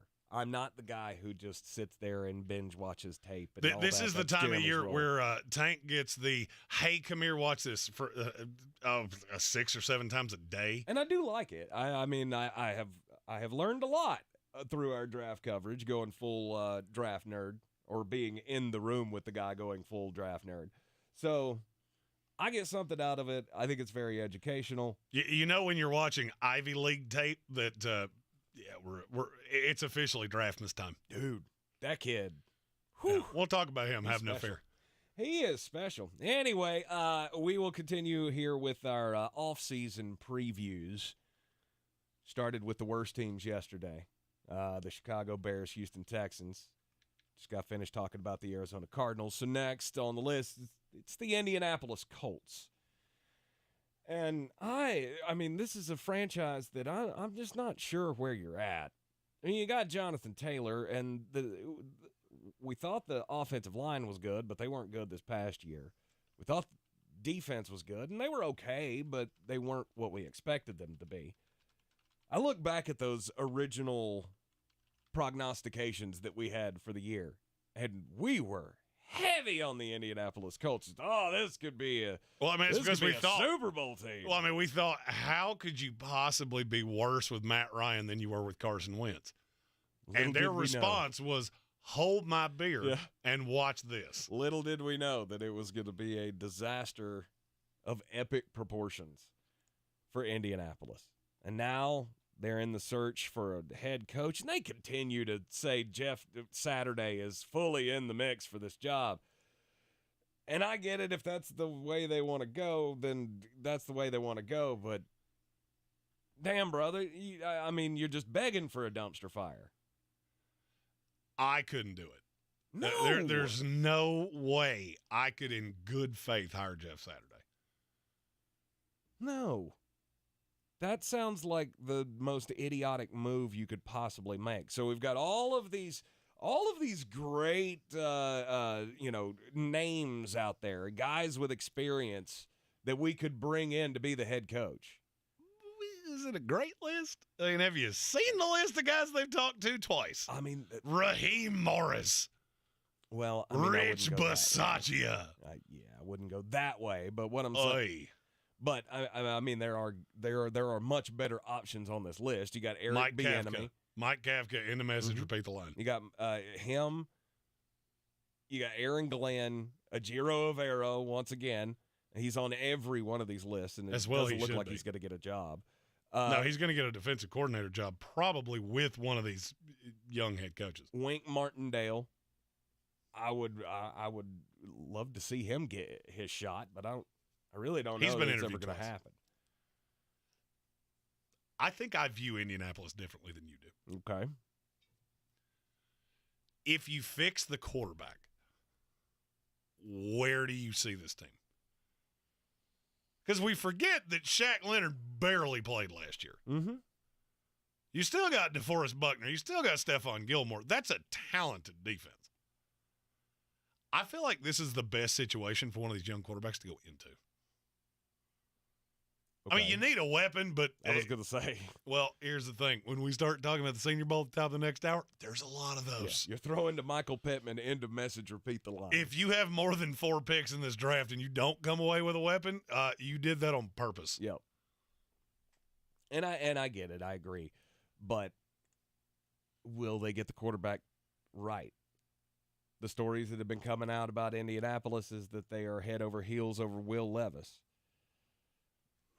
Okay. And I don't hate it. To me, I look at it and I go, he's the third best option. Now, good thing is you're the third team in line. So to you get say a quarterback. third best option. You're talking about behind Stroud and behind Bryce Young? Yes. I can't fully agree with that. Look, I have a little different tact when it comes to taking franchise quarterbacks. Is there any chance that you're a top 8 to 10 quarterback in the league? Is there any chance of that for Bryce Young? I would say so. I think that's on the highest of high sides because he is still a little slight, and he doesn't do anything spectacularly well. I think he will be a very good quarterback in this league. Mm-hmm. Is there any chance of that for C.J. Stroud? I think so. I don't in any shape, form, or fashion. He has the lowest ceiling of these three guys to me, and it's not all that close. Is there a possibility of it for Will Levis?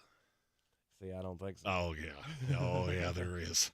Oh, yeah, there is because Will Levis gets dinged for being on a bad team.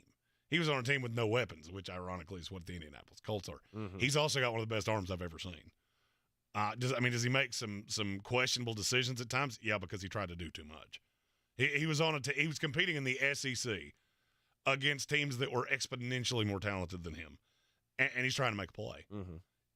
I have routinely said if Will Levis had played at Alabama and Bryce Young played at Kentucky, we would be having a very different conversation right now. Okay, maybe so. And that's where I'm looking at Indianapolis going, okay, if you're telling me I can have Mike Kavka as my head coach that's been around Brian Daboll, and I've watched him be a part of a staff that made something out of Daniel Jones, who's not even in the stratosphere talent-wise of a Will Levis, and then I can sit at 4 and not have to do anything else and get my guy, I would say Indianapolis is now the second best team in that division. They're right behind Jacksonville. If you can make Will Levis pan out, Put him ahead of Tennessee. I would too. Absolutely. I would too. And I just don't think Indianapolis is that far away. But I still think that's only good enough for a 9-8 season. Maybe you get into the playoffs. And for me, I think after the dumpster fire that was this year, I'm okay with that. I don't want that to be my long-term goal, but I've got a roster here that's pretty good, locked up for a pretty good long time. I just need to round things into form. I need a left tackle. Is it Bernard Raymond? Maybe. There was some good tape from him. There just wasn't much of it. And you got Quentin Nelson and all these. I'll say the same thing that I said about the Bears yesterday and change the end. I feel like this is a puzzle that I've put 496 of the pieces together, and there's 4 holes. I just don't know where these pieces are. And I don't know exactly how I'm going to finish this off. I don't think this roster's that bad. They do not have a deficiency anywhere except quarterback and wide receiver. Wide receiver is the easiest place to find talent, especially in this draft, but just period. It is going to get to a point where it is borderline impossible to get to the NFL as a wide receiver because there's so many of them. Mm-hmm. There are 60 guys that I have draftable grades on. Edge rushers. Don't they need edge rushers? Well, are you going to bring back Yannick Ngakoue? That kind of depends on the scheme fit, depends on who you bring. I get it. Mm-hmm. But, I got DeForest Buckner. Yeah. So I got Kwity Paye, who I just need to be healthy. I don't find that to be a deficiency. Okay. I just need to find somebody that can make all these pieces fit together in the right way. And I don't think there's a long way to go for Indianapolis. That's also, to me, the best place for Levis to fall because it's where he's going to be asked to do the least. Yeah. Because I've got a running game that you give me a quarterback that puts any fear in your defense whatsoever.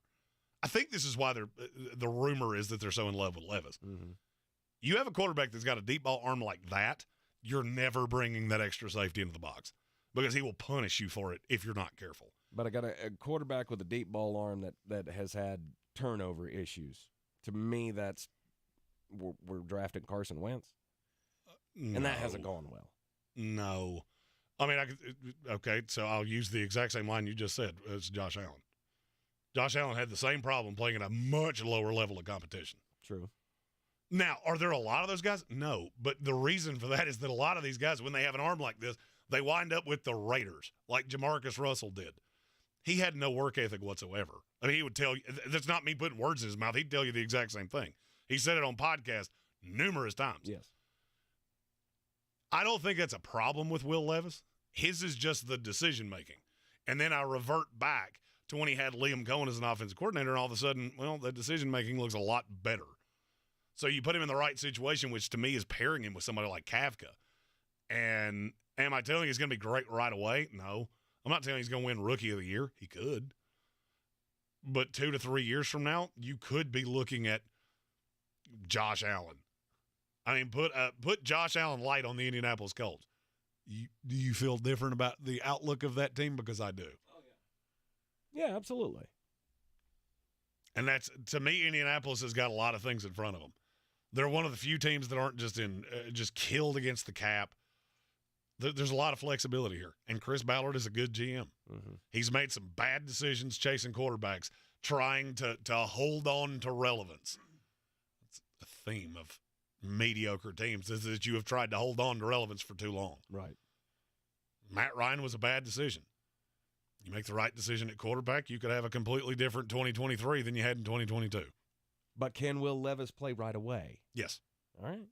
I think all three of the top guys can. Now, if you try to do that with any of the other guys, take luck. I'm going to tell you the same thing that Giselle told Tom Brady. Take luck. You're in the Sportsocracy here on ESPN Asheville. This is your time saver traffic on the new ESPN Asheville. Interstates moving incident-free. Captain Jeff Bowen Bridge. Traffic volume is busy but moving well. Smoky Park Highway, no delays. Patton Avenue, no problems. New Leicester Highway moving well. Biltmore Avenue, no delays. And Merriman Avenue moving problem-free. Hendersonville Road northbound between North Chapel Road and I-40. Traffic is slowing. Checking the drive time from Mills River to Hendersonville via NC 191 southbound. Drive time 15 minutes. I'm Lee Benfield with your Time Saver Traffic. This report is sponsored by Indeed.com. This winter, there are new COVID-19 booster shots designed to help protect against recent Omicron variants. If it's been at least 2 months since your primary series or original booster, schedule your updated COVID-19 booster dose at vaccines.gov. Sponsored by Pfizer and BioNTech. Progressive presents Adjusting to the Suburbs. You just bought a home in the suburbs, but no one told you about all the birds, specifically this one, who seems to be calling out Roy. Roy. But who exactly is Roy? And why doesn't he ever respond? Maybe Roy is just bird speak for save with Progressive by bundling your home and auto. I guess until Roy answers, we'll never know. Progressive Casualty Insurance Company. Coverage provided in service by affiliates and third-party insurers. Mr. Clean, Mr. Clean. Of course I use Mr. Clean Magic Eraser to clean tough messes off my stovetop and bathtub. But then I discovered I can also use it to easily clean my patio furniture and even my shoes. I'm hooked! And when wipes won't cut it, I use Magic Eraser Sheets. They're thin and flexible erasers, perfect for everyday messes, like gunk on my counters and sinks. They really are magical. The reviews are in. Mr. Clean Magic Eraser and Sheets make cleaning look easy. At Ingles Weather, we're celebrating Friday night rivals, televising college basketball games, bringing the Fan Fest to semi-pro soccer, or taking you out to the ball game at your minor league park. It's all in the bag. Ingles, low prices, love the savings. Make 2023 the year that you change your life and you win that battle with your weight problem. It can happen for you. I mean, I've said this time and time again in my life. I'm going to do better this year. I'm going to lose the weight. 2022, that was the year for me. The PhD weight loss program helped me lose more than 90 pounds last year. PhD's the way to go. Many people in the new year say, new year, new me. The only problem is that they use a lot of the same tendencies, which leads to new year, same you. Sometimes you need a little help, and that's what PhD gives you. They give you plenty of the food. They give you all the direction, all the guidance. If it works for a guy like me that was as lazy with my food choices as I was, it will work for you. PhD weight loss. I lived all of my adult life around the 300-pound mark, and now I'm down around 200 pounds, and I feel infinitely better, as you can imagine. Go to myphdweightloss.com today. It's myphdweightloss.com. Love is... Wow, you're a lot blonder in person. Patient. Love is kind. You've just got to meet my David. It does not envy.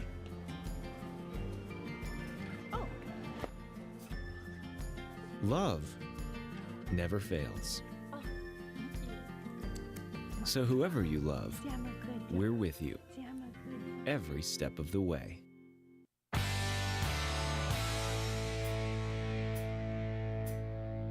the Sportsocracy. We're just dumber than a bag of hammers.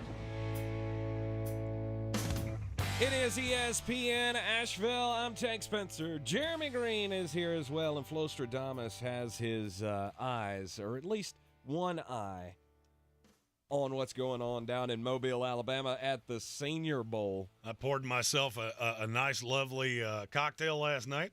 Sat down with my old iPad on the couch and just devoured Senior Bowl tape. You love it so much. Oh, this is my favorite time of year. I have 2 monitors just so I can watch tape all day, every day. It's actually what the second one's for. Doesn't actually do anything else. Right. I kind of envy that about you. What? Just being able to lock in and analyze film like that. I've said this time and time again, I don't have that brain, and I don't have the interest. Well, it's well, that's why there's people like me. Right. I mean, you don't care about watching one-on-ones at the Senior Bowl. For me, I learn a lot from that. Not even necessarily a win, a loss. You know, Tyler Cunningham can vouch for this very same thing. He's in Mobile right now. Mm-hmm. You can learn a lot if you want to. And there are certain guys that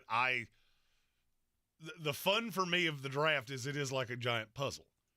There are guys that I view them one way if they go to the New England Patriots. I view them another way if they go to the Buffalo Bills. And that's the fun for me, is finding the spot so that when the draft does come around, I can say, yeah, that was a great pick. Amon-Ra St. Brown. Or, yeah, it left a lot to be desired. Kenyon Greene. Mm-hmm. Oh, it's the best time of the year. And it lasts for like 4 full months. The draftmas season is upon us, and in the next few moments, I guess after the Sports Center update, top of the third hour, it'll be daily draft time, where we will be drafting players to watch at the Senior Bowl. I will give you the more well-known names that we could be watching improve their stock this weekend, and Jeremy's got all his diamonds in the rough. So this is not our typical competitive daily draft, because I could not hang in a conversation about draft prospects. Yeah, there's that would not be a fair fight, and that's not a shot at you. They don't call me ESPN Draft Nerd for nothing. That's right. At ESPN Draft Nerd, one more hour of the program to go right here in the Sportsocracy, and yeah, I mean, we still got crimes to do. We got more Tom Brady fallout. Just all of the things. Oh, I mean, that's the overwhelming theme of the day. If you're a Patriot or a Buck, you know, today is a sad day. If you're anybody else, the sun is shining just a little bit brighter. There's rainbows and birds, and everything is just beautiful, because it's a beautiful day. This is your Exergen Temporal Scanner weather forecast on ESPN Asheville. Cold rain coming to Asheville for Thursday. Some half-inch rainfall totals tomorrow in the valley. Thankfully, our number's in the 40s, so we're not dealing with ice like our neighbors over in Texas have been. 40 degrees our low tonight. Some rains after midnight. Half-inch rains Thursday, high 45. Then turning colder Thursday night with the rain ending, low 28 degrees. Much colder Friday, partly cloudy, high 36, low 20 Friday night. I'm meteorologist Scott Lauriamore. That's the latest Weather Channel forecast. This is your time saver traffic on the new ESPN Asheville. Interstates moving incident-free. Captain Jeff Bowen Bridge. Traffic volume is busy but moving well. Smoky Park Highway, no delays. Patton Avenue, no problems. New Leicester Highway moving well. Biltmore Avenue, no delays. And Merriman Avenue moving problem-free. Hendersonville Road northbound between North Chapel Road and I-40. Traffic is slowing. Checking the drive time from Mills River to Hendersonville via NC 191 southbound. Drive time 15 minutes. I'm Lee Fuel with your time saver traffic. This report is sponsored by Lowe's. Save big store-wide at the Truckload event at Lowe's happening now. For a limited time, get deals on select tools and accessories. Shop the event in-store or online today. Valid 1/26-2/8. While supplies last. Selection varies by location. See Lowe's.com for details. Jackson Hewitt gets you your biggest tax refund guaranteed, plus a chance to double your refund or win weekly prizes with their Double Your Refund sweepstakes. File your taxes on the double. No purchase necessary. U.S. residents 18 or older who file a 2022 2022 federal tax return. Ends 4/2/23. From the Ingles Studios, this is ESPN Asheville, WPEK, W225CJ Fairview, WMXF Waynesville, and iHeart radio station.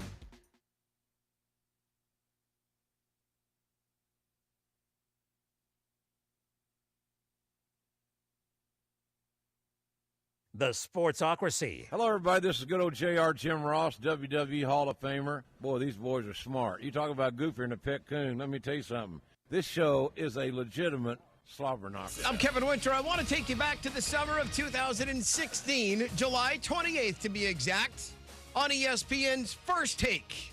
Some hot taker had this to say. Tom Brady's just about done. It could be his next game he plays, it could be a year from now, but he is going to fall off a cliff. Tom Brady is going to be a bum in short order. Like the great Wayne Gretzky said, you miss 100% of the shots you don't take, but this one, Max Kellerman, probably should have stayed in the holster. I just can't believe that I did that. I am such an idiot. To Max Kellerman's credit, he owned the comments, and he's been a great sport the following 7 years as the comments have owned him. After those comments were made, Brady won 3 more Super Bowls, adding to his career total to make it 7. And including the playoffs, Brady surpassed 100,000 career passing yards. Max, we all make mistakes. You took a shot at the GOAT and missed and have had to live with it for 7 years. Not anymore, Max. Today, at the age of 45 years old, Tom Brady has retired. And this time, he says, for good from the NFL after 23 years. The new Venture X card from Capital One. Earn 10x miles on hotels and rental cars and 5x miles on flights when you book through Capital One Travel, plus 2x miles on all other purchases. Capital One. What's in your wallet? Terms apply. See CapitalOne.com for details. Now, your chance to win $1,000. Just enter this nationwide keyword on our website. Bank. That's bank. Enter it now. Log on now to ESPNAVL.com.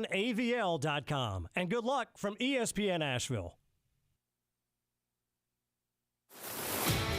He's a degenerate gambler. You are a smelly pirate hooker. And he's cheaper than oxygen. He's useless. But somehow, they make it work. Jeremy Greene, Tank Spencer. There's no holding back in the Sportsocracy. Presented by Ingles Supermarkets and Fred Anderson Nissan of Asheville. It is the Sportsocracy here on ESPN Asheville. 92.9 FM, 880 AM and 1400, coming to you live as always from the Ingles Studio. Ingles Supermarkets, low prices, love the savings.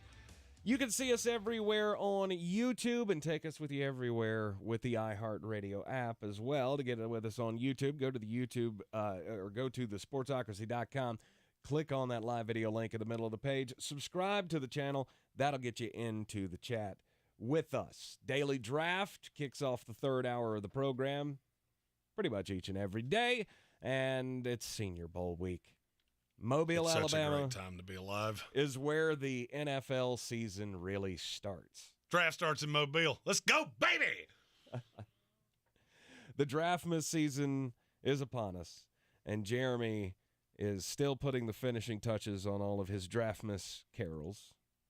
Oh, Draftmas tree, oh, Draftmas tree. We need to get the Draftmas tree in the studio. Oh, we can do that. I can actually bring it tomorrow. Okay, good. Oh, yeah, I'll load it up in my 2023 fully loaded Nissan Murano.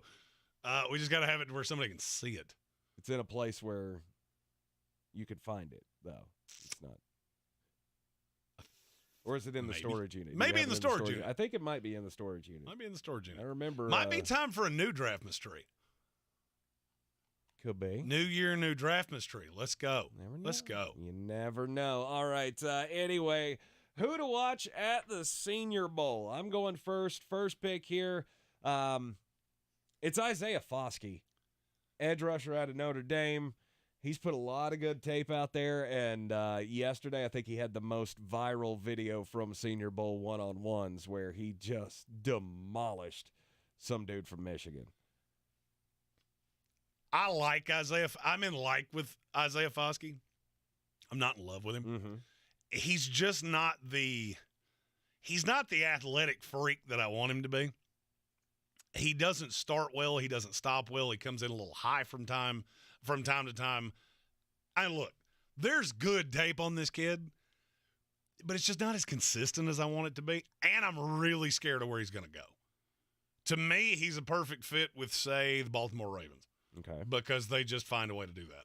You take somebody at the back end of the first round, all of a sudden, well, weird. They show up in great times. My fear is he goes somewhere. Let's say Arizona takes Jalen Carter at the top of one, and then he goes to Arizona in the second round. With Lou Anarumo, you got a shot. With Mike Kafka, I believe in that greatly less. He's just a little raw. I mean, and you're going to hear me say that about a lot of guys in this draft class. He is treated like he's a refined, finished product. That's not what I see. I see a guy that will be a 5 to 6 sack guy in the NFL, and depends on what's on the other side of him. I don't want him to be the best pass rusher on his team. Mm-hmm. And that's what scares me, is that he probably will be. This somebody will take him too high with too high aspirations. Look, edge rusher in this draft is too deep. And I gave Tank the opportunity to tell me everybody was going to take, to make sure that we had our bearings about us. And you gave me 2 guys outside of Isaiah Foskey that I like better. I like both of them better than him. Oh, okay. And to me, it's really not even all that close. So to me, he's more name than substance, but he could be good in the NFL. Mm-hmm. I think he's going to go too high. Fair enough. Who's your first pick? My first pick is the number one name that I have heard from every person that is in Mobile, Alabama right now. And he is the first of, there's going to be more than one receiver here, but it's Michael Wilson. He is apparently just eating everybody's lunchbox and has no sympathy of what he's doing to people. He's 6'1", 210-ish. You should not be able to move like this at that size. Now, the tape at Stanford left a little bit to be desired. If you really want a reason to not like Tanner McKee, understand that 2 of his receivers will get drafted in this draft, and he never put up like prodigious numbers at Stanford. I'm seeing things from Michael Wilson that I did not see on tape, which I do have to give credit to our resident NFC South scout, Tyler Cunningham, that said, you got to be careful with the Senior Bowl, because you get these guys in one-on-ones, you can get absolutely snowed by a guy, because this is the old line of they train like Tarzan, play like Jane. Mm-hmm. Perry and Winfrey. Last year, it looked like he was the second coming of Aaron Donald. And I didn't fall for it per se, but then he got to the league, and he's just little. And it's really obvious how little he is. So you got to – then it becomes scheme-specific, and where do you put him? I could have picked 15 wide receivers right here, I think. I showed Tank, too, before the show that I don't even have on my list right now. Yeah. But there's one that I'm going to make sure we talk about before this is all said and done. All right. Receiver is – you also have to remember that scenarios like this, where you come to the Senior Bowl and you're trying to put your best foot forward, that really lends itself to receivers and corners and edge rushers. For you to stand out as an offensive lineman is much more difficult. For you to stand out as a defensive lineman, interior lineman, is more difficult. Mm-hmm. Which is why with my second pick, I'm going with a guy that I haven't had the chance to say on this here program, and that is an injustice, and his name is Keanu Benton. This kid is a D-O-A-W triple G dog, and it shows all over the place. 6'4", 315, very squatty. If your team needs somebody that just you watch them play and you go, that guy needs a hug, because he hasn't been hugged enough, and that's why he's so angry at the world. Keanu Benton would be a tremendous choice. It's a kid out of Wisconsin. And I don't love the interior. I mean, there are a couple guys in this draft that, Corey Durden, he's a kid from NC State, started at Florida State, mm-hmm. that I'm pretty fond of. Once you get past Brian Brise, it gets really thin on the interior of the defense. Satisfied Browns fan, your first pick, you should be praying to whoever that it's Keanu Benton. because he got that dog in him. My first pick? No, Cleveland. Oh, Cleveland. A satisfied Browns fan should be adamantly hoping that Keanu Benton is the first selection of the Cleveland Browns in the second round. All right, my second pick on the Senior Bowl, who to watch down in Mobile, Alabama this weekend, or throughout the week's festivities. Andre Carter, the kid from Army. You hear a lot about him, but I also feel like he's somebody that not a lot of us, average fans have seen play because, well, he plays for Army. Well, and the tape this year wasn't as good as you would want it to be because everybody that Army lined up against knew. Mm-hmm. That's the guy you have to worry about. There are a slew of things that make me nervous about Andre Carter, and they can all be wiped away by standing him up. To me, he is a 3-4 outside linebacker in a message, repeat the line. You remember all the things I said last year about if you try to stand Jermaine Johnson up, you are going to be disappointed. Yes. This is the same story in reverse. Mm-hmm. He's so tall. He's legit 6'7". And so that leads to him sometimes when his hand's in the dirt that he plays really upright. And so a squattier lineman or somebody with really good technique, they'll win the leverage battle. Yeah. It almost becomes a matter of gravity. Mm-hmm. Now, that being said, the raw burst is intoxicating. Just the raw of him is, I think he could go to the combine and just absolutely blow it out. Because I've got him listed somewhere between 6'6" and 3/4 and 6'7" and 1/4. He's probably going to weigh in about 250, and I think he can run in sub 4.6. That's how fast I think he is. He will come into this league and be an immediate pass rusher. The question I have, the qualm I have with him, I don't know that you're ever going to be a 3-down guy. Because I don't know that he can hold up against the run. I mean, he did it at Army. It's level of competition comes into play. Right. But he could play the Hassan Reddick role. Oh, no doubt. Playing 45 snaps a game and just being, well, that's what he should do. Super pass rush win rate guy. That's what he should do. One of the things that I'm and now I will say there's another caveat here of teams that play wide 9. I think then you could put his hand in the dirt and it would be okay. I have I'm not going to lie, maybe I'm being a homer. I have a little bit of a hope that the Jets wind up with him in the second round. And you pair him with Jermaine Johnson because Jermaine Johnson's so good against the run. But I don't know how he holds up as a 65-snap-a-game defensive end, and you rotate Andre Carter with him on obvious passing downs. Mm-hmm. Because I don't think Carl Lawson's going to be back. And you have those two together, and it makes me so happy. See, he's also one that I look at for my team and go, that wouldn't be Why would you do that to him? We like Andre Carter. We want him to win football games. But we don't want him to. We don't want him to go to Tampa Bay and be 2-15. But why not? He could be part of the next generation when we get Drake May in 2 years, and then. Yeah, he'll be retired by the time you're any good. That's 15 years from now at the earliest. I'm just thinking that's a place that he could go with Shaq Barrett and Joe Tryon-Shoyinka and be that just situational guy. One can hope. No, you can't have him. I want him on my team. We have a super chat. No, that was too low. Yeah, that's my bad. I'm your huckleberry. It's from our buddy Gage, who asked, biggest sleeper in the draft. I'm going to give you a chance if you've got one that just nobody talks about.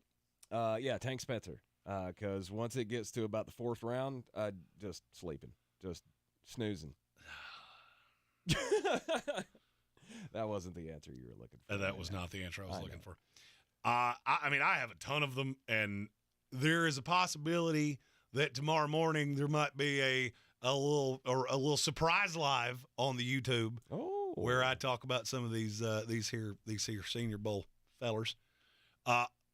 Andrea Iosivas is the one that that's the kid from Princeton that we were talking about earlier. I could not find a way to take him in this. He's my biggest sleeper. Kid runs like a legit 4.3, 6'3", played at Princeton. and you watch the tape on him and just go, man, if this kid ever figures out how to run a route, because he can't. And that's not me throwing shade. He got yelled at during practices yesterday. Run an in cut. What in the world was that? But I was still open. Okay, we got that. I get that. You were open. You're not wrong, but you got to do it right. He kind of reminds me of a really tall Christian Watson. Really raw Christian Watson. Mm-hmm. But he doesn't drop hardly anything. And he's really, really, really fast. And that gives me the opportunity to say a guy that's not actually at the Senior Bowl. He was at the Shrine Bowl. A.T. Perry out of Wake Forest. Oh, yeah. That kid's going to go in the top 50. You mark my words that I said it. Mm-hmm. He devoured corners at the Shrine Bowl. It was pathetic at times of, are you trying? Because it doesn't look like you're trying. No, they are. He's just that good. He is very, very good. A.T. Perry is a bad, bad man. Biggest sleeper of the upcoming draft. It's, that little quarterback that's got 2 national championships. Oh, God. His name. And ladies and gentlemen, if you want to know why I do the draft things, it's because he just threw you a 27-year-old NFL rookie named Stetson Bennett. That's right. Could be better than Brock Purdy ever thought about being. You are in the Sportsocracy here on ESPN Asheville. The Daily Draft will continue right after this. This is your time saver traffic on the new ESPN Asheville. Interstates are moving well on the Captain Jeff Bowen Bridge. Traffic volume is busy but moving steadily. Hendersonville Road northbound in Arden is stop and go between Buck Shoals Road and Haywood Road due to an accident. Onlooker delay has Hendersonville Road southbound slow between Royal Pines Drive and Glen Bridge Road. Hendersonville Road northbound again slow between North Chapel Road and I-40. Check of the drive time from Bent Creek to Avery Creek via NC 191 southbound. Drive time 9 minutes. I'm Lynn Benfield with your time saver traffic. This report is sponsored by Staples Stores. Right now during Staples Sit-a-thon, select chairs are more than 50% off. Like the Leather Vortex Gaming Chair, now just $119.99. Offer ends 2/11 while supplies last. Staples, the working and learning and savings store. I'm Martin Hoke, the inventor of Navage Nasal Care, and I love Navage. I've told you about how your nose is the body's air filter, that Navage's powered suction will help flush out allergens, viruses, mucus, and germs, and that Navage will help you breathe better. But what do other people say about Navage? Like Josh, quote, "After walking around my whole life being a mouth breather, I was excited to try Navage. I read the directions carefully, pressed the button, and oh my gosh, what a sensation. So much mucus, so much crud, but oh sweet, merciful air, I can finally breathe you through my nose. Never have I ever taken such an amazing breath in my life. This is a life changer," unquote. He's one of over 100,000 online reviews praising Navage, the all-natural solution trusted by over 3 million people to help you breathe better, sleep deeper, snore less, and stay healthier without drugs. Navage is available at Walmart, CVS, Walgreens, Target, Rite Aid, and online. Navage, N-A-V-A-G-E, clean nose, healthy life. If cleanliness is next to godliness, look around the car right now. Is that very godly? Look, life comes at you fast, but so does WNBA Auto Detailing. They have the tools to make your interior look like it's coming off the showroom floor. You don't believe me? Check them out on Instagram. All that filth and years of stains disappear. WNBA Auto Detailing does full interior and exterior details with paint correction, and they do wax and ceramic coatings. Call WNBA Auto Detailing at 455-3700. Premium care with a Southern hospitality touch. Since man created roads, they've been looking for ways to get off-road and vehicles to take them there. That's where Outlaw Off-Road comes in. A premier off-road center for Jeeps, trucks, and SUVs with a complete lineup of off-road and overland services, including maintenance and repair to make your vehicle all that it can be. Check out their location right here in Western North Carolina at 85 Avery Creek Road. Call them today at 828-974-8480 or visit them on the web at theoutlawoffroad.com. Our communities are filled with wonderful people who make living here great. At Home Trust Bank, we're proud of that. And that's why we focus on helping homeowners prepare for what's next. Our local mortgage bankers have the experience you need and exceptional personal service you'll appreciate. Home Trust Bank is ready to help make a house your home. When it's time to buy, visit your local Home Trust branch or go to htb.com/mortgage. At Ingles, whether we're celebrating Friday night rivals, televising college basketball games, bringing the Fan Fest to semi-pro soccer, or taking you out to the ball game at your minor league park, it's all in the bag. Ingles, low prices, love the savings.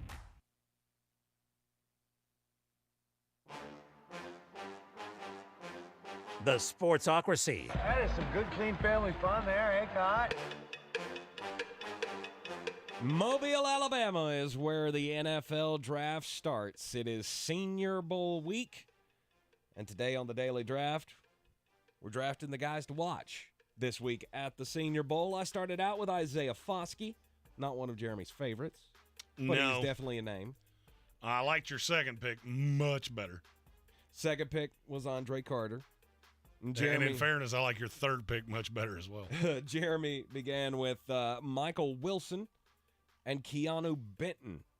My third pick is a guy that we're really looking forward to going into last year's draft class. But then he decided to go back to Iowa State for his fifth year senior, Will McDonald IV. Do you remember Elvis Doomerville? Yes. That's exactly who he reminds me of. Loved him. I don't know that he will ever be big enough to hold up because he's really thin. Now, he's much taller than Doomerville. Doomerville is 5'11". I think Will McDonald's 6'3"? 6'4". Is he 6'4"? Listed at 6'4", 245. Yeah, I think that's 6'4", like I'm 6'6". Okay. Are you, though? Fudging it a little bit. Are you maybe leading edge? That's all I'm going to say. Yeah. If you've ever heard me do stand-up, you know why that's funny. I love the kid. I think he's an immediate situational pass rusher. I loved him last year. I don't feel like he helped himself by coming back. I thought he was going to be a top 20 pick this year for sure. Mm-hmm. I would say he's more probably very late day one, early day two. Just because I don't know. The frame does not appear that he can add weight. And you take all of that into account and just go, okay, I'm going to take you knowing you are that pass rush specialist that you may only play 25 snaps a game, but when you're in there, very bad things happen for offenses. I like Will McDonald a lot. He can get a lot. I mean, the guy got a lot of pressure, had a lot of sacks at Iowa State, and so maybe he could translate that in. But this week, I mean, what is the key that you look at for these guys in Senior Bowl week? So a guy that one-on-ones. That's the one-on-ones. I've look. There's a dirty little secret of I'm supposed to be in Mobile, so I had full access and all those things. The vast majority of people don't even watch the game, or they don't stick around for the game. They'll record it and watch it back. Right. The game matters way less than the week of practice does. So I'm watching the one-on-ones and how often are you winning there? What does the technique look like there? That's more what interests me. Which brings me to I'm going to cheat. I'm going to cheat at my own game. Because I'm going to take two guys right here. Oh. Because they play the same position in a very different way. Okay. The first one is Riley Moss, who's a cornerback from Iowa, who is one of just absolutely my favorite players in this draft. And he has got some, we'll say, physical limitations of body-wise. He's never going to be exactly what you want him to be. But he has got all of the heart, all of the fight, and he's just got a little nasty to him that I'm a big fan of. So he's Mr. Intangible. It's not that drastic. It's not, he's going to be a seventh-round pick. No, he's going to go in late day two, late second round, early third round. And the other one is Caillou Blue Kelly from Stanford. Very high on Stanford guys today. Weird. Team was terrible, and yet they had a lot of players. He's one of those players that you will hear that name a lot, especially from me, over the next 2-3 months, because I think he's going to skyrocket up boards the more people pay attention to the tape. When you really start breaking down one-on-ones, I mean, and there's some lacking technique at times and other things that you see out of kids that come into the draft. There's a reason he's not a first-round pick. But he kind of reminds me, not in game, but in the way that he's going to project, to Martin Emerson from last year, where I just said this kid's way better than people are giving him credit for. He went to the Browns, and he was probably the best corner on the team. Kyle Blue Kelly kind of strikes me the same way. He'll be an afterthought for the average fan when you look at your draft, and then next year, 8 games of the season, you'll go, man, that kid's good. All right, so that's one pick? Yeah, it was one pick. I cheated at my own game. All right, good for you. I cheated at my own game. And guess what? I'm going to do it again. Oh. It's John Michael Schmitz, the center from Minnesota, and Ola Oluwatimi from Michigan. I love, as Brian Haynes used to call them, the high mollies. And these two are D-O-double-G dogs. And the fact that Jared Patterson looked like he got hammered on Saturday and then just kept it rolling through, I don't know, now is only helping their cause. I think they're both second-day picks. Immediate day one plug-and-play starters. Oluwatimi, I can't figure out why people are on him. I'm hearing he could go in day 3. Stop. Well, but I don't care. Shut up. Get out of here. Watch the tape. Well, what's the but? I don't know. I really don't know what it is that people are seeing. He was an All-American. He jumped off the page. I don't know what the but is, to be really honest with you. And the more I watch him, the less I see anything that could be a but. And then John Michael Schmitz is just a house. He's not Tyler Linderbaum, but he's about as close as you're going to see. Tyler Linderbaum was the highest-rated center I've had since Nick Mangold. And John Michael Schmitz he's a step behind him. Yep. But he's still if that's a guy your team walks away with, cool, you got a starter. Starters are awesome. All right, I'm going to go with a running back for my next pick. Bijan Robinson obviously is the cream of the crop. He's the one guy that, everybody is just waiting to see how high he goes in this draft. I've seen some mock drafts have him at like 5 or 6, which seems crazy to me. But, Jeremy, you have said he's, number 2 on your big board is the – Who are you talking about here? Bijan Robinson. Oh, in terms of sheer talent? He's the second highest rated player in the draft. There you go. But he's a running back. But he's a running back, right. But I want to hear about another running back. Yes, selfish reasons here. Oh, no. It's Kenny McIntosh. I'm just curious to see what your thought is on him and how high can he take his draft stock with a good performance this week. He's a third down back in the league.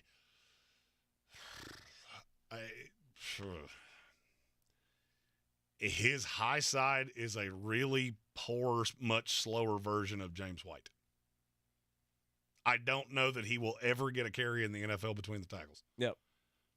But, he has a role there.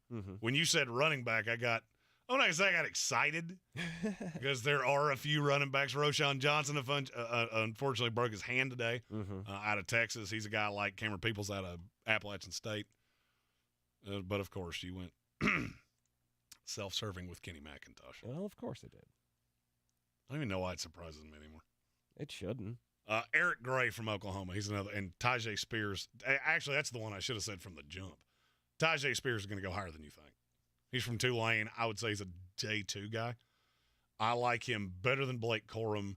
I like him, who's not in this draft, but in terms of NFL potential, I like him better than Blake Corum. I like him better than Chase Brown out of Illinois. There's something about him that the more I watch tape, the more I like. Okay. My last pick will be local purposes here. We want to see. Always got to see where the local kids go. And Eku Leota. I do love how you said I want to be self-serving, and then you mispronounced the kid's name. Well, look, because every time I say his name, I want to call him Andrew because that's what he went by when he was at Asheville High. Also, his first 3 years, I think, at Northwestern. And then he decided to transfer and became Eku Leota. So what are the prospects for him? He's a day 3 guy that's a little bit more developmental. I liked a lot of what I saw. Now I'm not gonna lie, I have not deep dived that far because this is a linebacker class that is, and that's how I project him, by the way. Just as a linebacker. As a linebacker, yeah. This is a linebacker class that's really deep and is really close. So I have him as a day 3 pick. That'll be a developmental. He'll start out on special teams. But I do think he could eventually carve out a role that's – I don't know that he's ever a down-in, down-out starter, but he can definitely have a role. Mm-hmm. And it could be a thing of he's just in a draft class where you got so many linebackers. All right, that final pick. Guys to watch at the Senior Bowl this week in Mobile. I'm resisting the urge to say the guy that everybody else has said. Yeah, don't do that. I almost feel like I have to, because if you're not seeing it, I don't really know how to help you. Okay. It's Jaden Reed. He's a wide receiver out of Michigan State that has just been – when I say he has been just obliterating guys in one-on-ones, I'm not exaggerating. Mm-hmm. Some of this tape, it's like I said about A.T. Perry. You want to ask, are you even trying? Because that kid's making you look foolish. And it just confirms something I already think, because I thought he was a 3rd-round pick anyway. I might get him into the 2nd round before this is all said and done.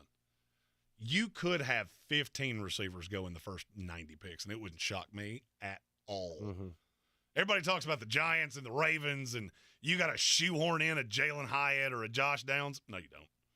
No, you don't. There may only be one true A, and that's Quentin Johnston, and I don't think it's even debatable. I like Jordan Addison, but he's a no doubt one step down. Mm-hmm. But then you get into that next tier, and you go from Jaden Reed, Rashee Rice, Cedric Tillman. There are a ton of guys. If your team needs a pass catcher, it's a good time to be alive, and I don't care if it's wide receiver or tight end. I've heard a lot of talk how bad this tight end class is. No, it's not. We hadn't done one of these in a while. Undrafted free agent, Ronnie Bell. He was awful yesterday. Was he? I mean, genuinely, honest to God, awful. Really? Yeah, he was not good. He's a kid that I'm not super high on. Mm-hmm. And that could be that this class is so ridiculously deep. Right. I mean, I would have to go back through my rankings to even tell you where I have Ronnie. But I mean, I think he's like wide receiver 40 for me or something like that. I barely have a draftable grade on him. And it's not even that I dislike him that much. There's just so many other guys that I like so much more. Mm-hmm. I mean, even Trey Palmer out of Nebraska, I like him better. And I don't necessarily think it's all that close. Then you get into these guys that get into these specialty. I mean, Zay Flowers pushed himself into the 1st round at the Shrine Bowl. No doubt, I cannot see a way he's available at 32. And so when you start seeing these guys move up and Ronnie Bell looks that bad, and I didn't love the tape in the first place, it just pushes you down 5 spots a day. So, undrafted free agent. Yeah, I had one. You need one now.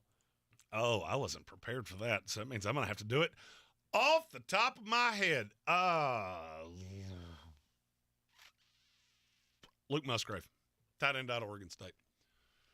There are 3 tight ends in this draft that I'm not going to say I think are indistinguishable. A lot of people are down on Michael Mayer, and I think that is dumb. Oh, he's not that fast. Yeah, neither is Mike Gesicki. He seemed to make this work pretty well, and he's an exponentially better blocker.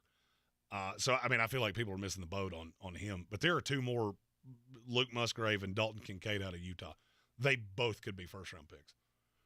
And I think it's funny. This started off as, man, this tight end class is awful. And the more I watched it, and seemingly the more everybody else watched it, we went, oink. Yep, unwind all of those things I said, because it was all not true. Stick with us here in the Sportsocracy. Coming up next after the break, we're going to have for you, of course, the most important message of the day. This is your Exergen Temporal Scanner weather forecast on ESPN Asheville. Cold rain coming to Asheville for Thursday. Some half-inch rainfall totals tomorrow in the valley. Thankfully, our numbers in the 40s, so we're not dealing with ice like our neighbors over in Texas have been. 40 degrees our low tonight. Some rains after midnight. Half-inch rains Thursday, high 45. Then turning colder Thursday night with the rain ending. Low 28 degrees. Much colder Friday, partly cloudy, high 36. Low 20 Friday night. I'm meteorologist Scott Larimore. That's the latest Weather Channel forecast. This is your time saver traffic on the new ESPN Asheville. Traffic stop and go 240 westbound between Charlotte Street and US 1923, exit 3. Hendersonville Road in Arden, northbound between Buck Shoals Road and Haywood Road, stop and go due to an accident. Onlooker delay has Hendersonville Road southbound slow between Royal Pines Drive and Glen Bridge Road. Hendersonville Road northbound slow between North Chapel Road and I-40. Sweeten Creek Road southbound stop and go between the Blue Ridge Parkway and Mills Gap Road. Again, Sweeten Creek Road southbound slowing approaching Hendersonville Road. I'm Lynn Benfield with your Time Saver Traffic. This report is sponsored by Progressive Insurance. Progressive Commercial Insurance flexes to fit your business needs, from quick repairs to adjustable coverages and even payment options. Progressive Commercial makes it easy to get what you need. Quote today in as little as 6 minutes at progressivecommercial.com. All the radio stations you love, every playlist to match your mood, the podcasts that everyone's talking about. If it's on the iHeartRadio app, it's free. Download the free iHeartRadio app for all your music, radio, and podcasts. iHeartRadio. When I finally drove the old car into the grave, I knew there was only one place I was going to go. Fred Anderson Nissan of Asheville, home of the family plan. And yes, they treat you like family.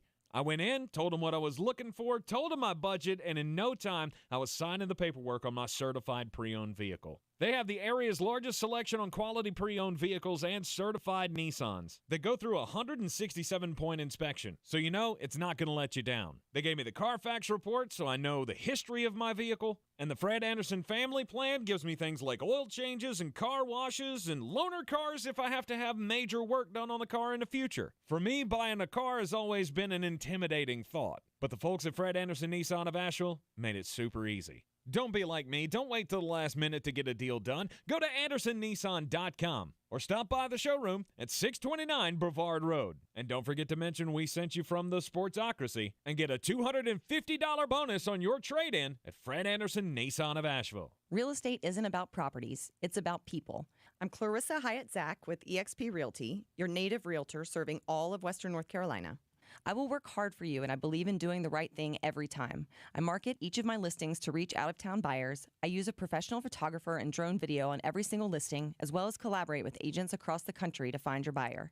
Check me out online at clarissasellswnc.com or give me a call at 828-774-6343. It would be my pleasure to assist you through the real estate process.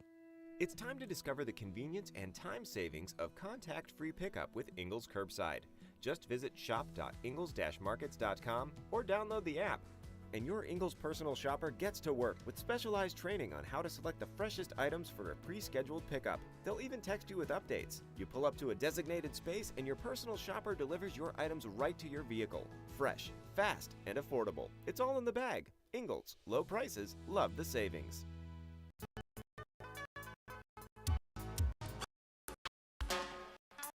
Welcome back into the Sportsocracy inside the Ingles Studio.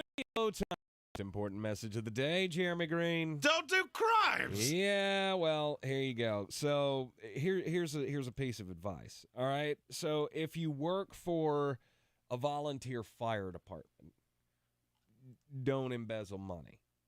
Okay. My story's about embezzlement too. Look, I'm not saying that there was retribution of any kind in this incident that happened. I just find it very, very ironic, and it does make you ask questions because two men, this is up in West Virginia, Logan County, West Virginia, Chapmanville Volunteer Fire Department, two guys, they were caught embezzling money. September 22, Thomas Perry and his son Cody Perry were accused of misusing funds at the Chapmanville Volunteer Fire Department. Both were indicted on 5 counts, 2 counts each of embezzlement, 1 charge each of conspiracy, and 2 counts each of fraudulent schemes. Well, all this happened between January 2015 and February 2021, and yesterday, their house caught on fire? Yeah, their house caught on fire, and guess who they had to call? The fire department. The Chapmanville Volunteer Fire Department had to show up.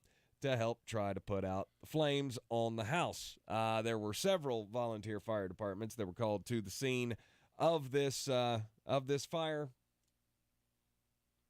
It's a total loss for the house. I mean, just interesting that you steal from firefighters and then your house catches on fire. And they don't. I mean, obviously there's an investigation going to go on to find out how that happened, but you pissed off the people that know how to make it look like an accident. Just saying. Yeah, I'm not going to go that far, but I do see the irony there. It's very ironic. My story also about embezzlement. What are the 9 scariest words in the English language? I am from the government, and I'm here to help.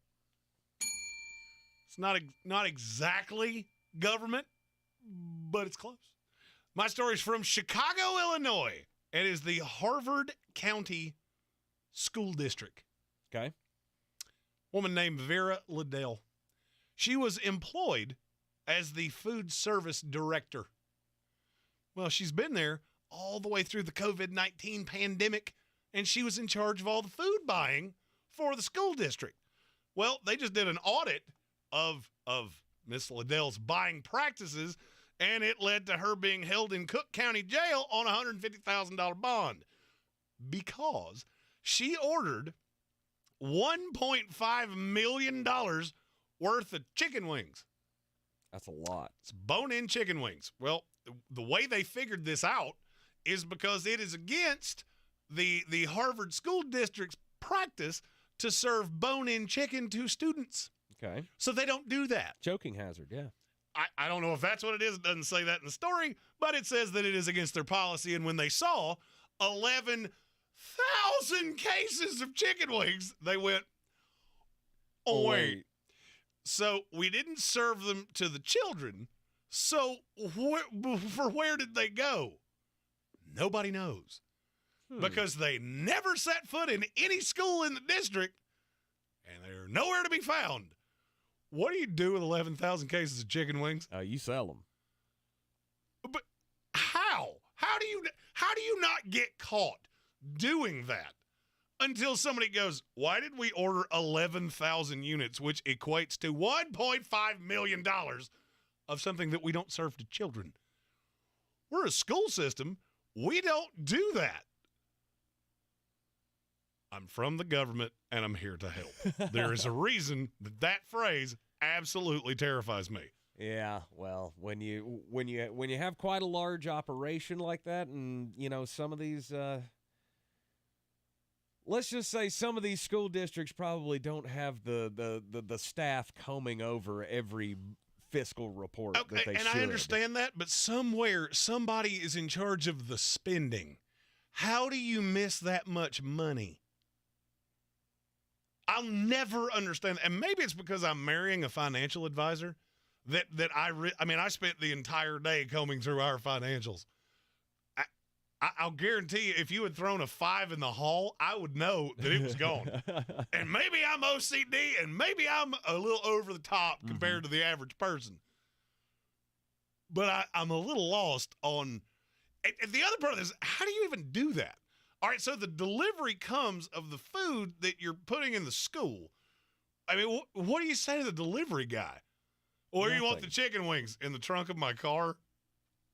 No. That's odd. No, you just put them in the fridge, and then when the delivery guy leaves, then you haul them out to your vehicle. And then you go down the street and you sell them to, Max IPA shop or whoever because that's the only thing I could think of.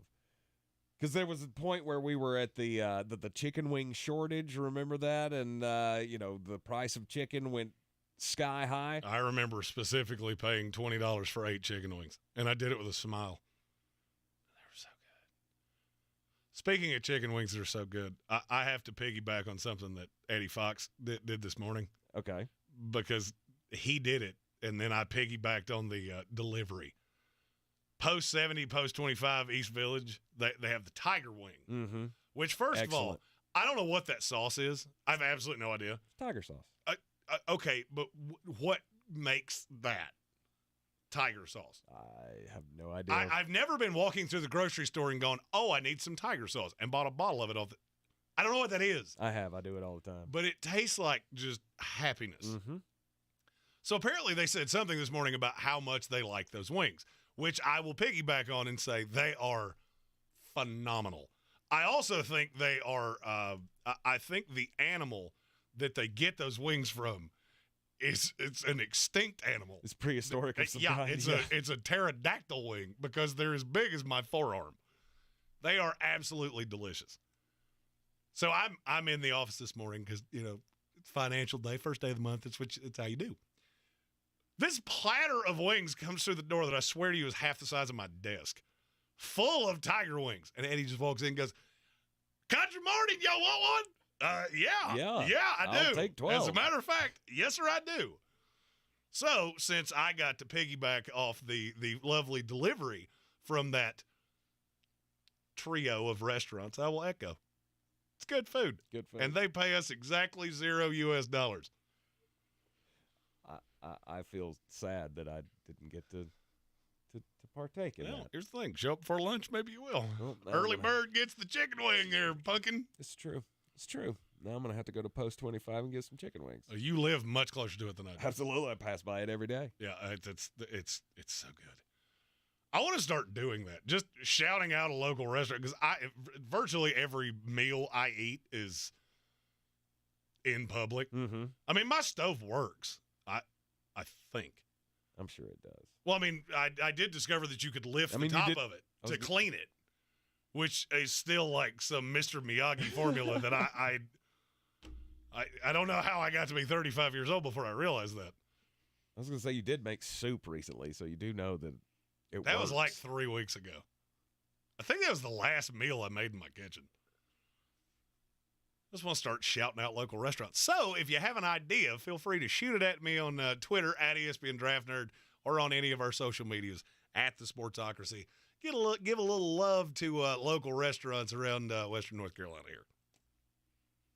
You are in the Sportsocracy here on ESPN Asheville, 92.9 FM, 880 AM, and 1400. The draft discussion of the YouTube channel continues.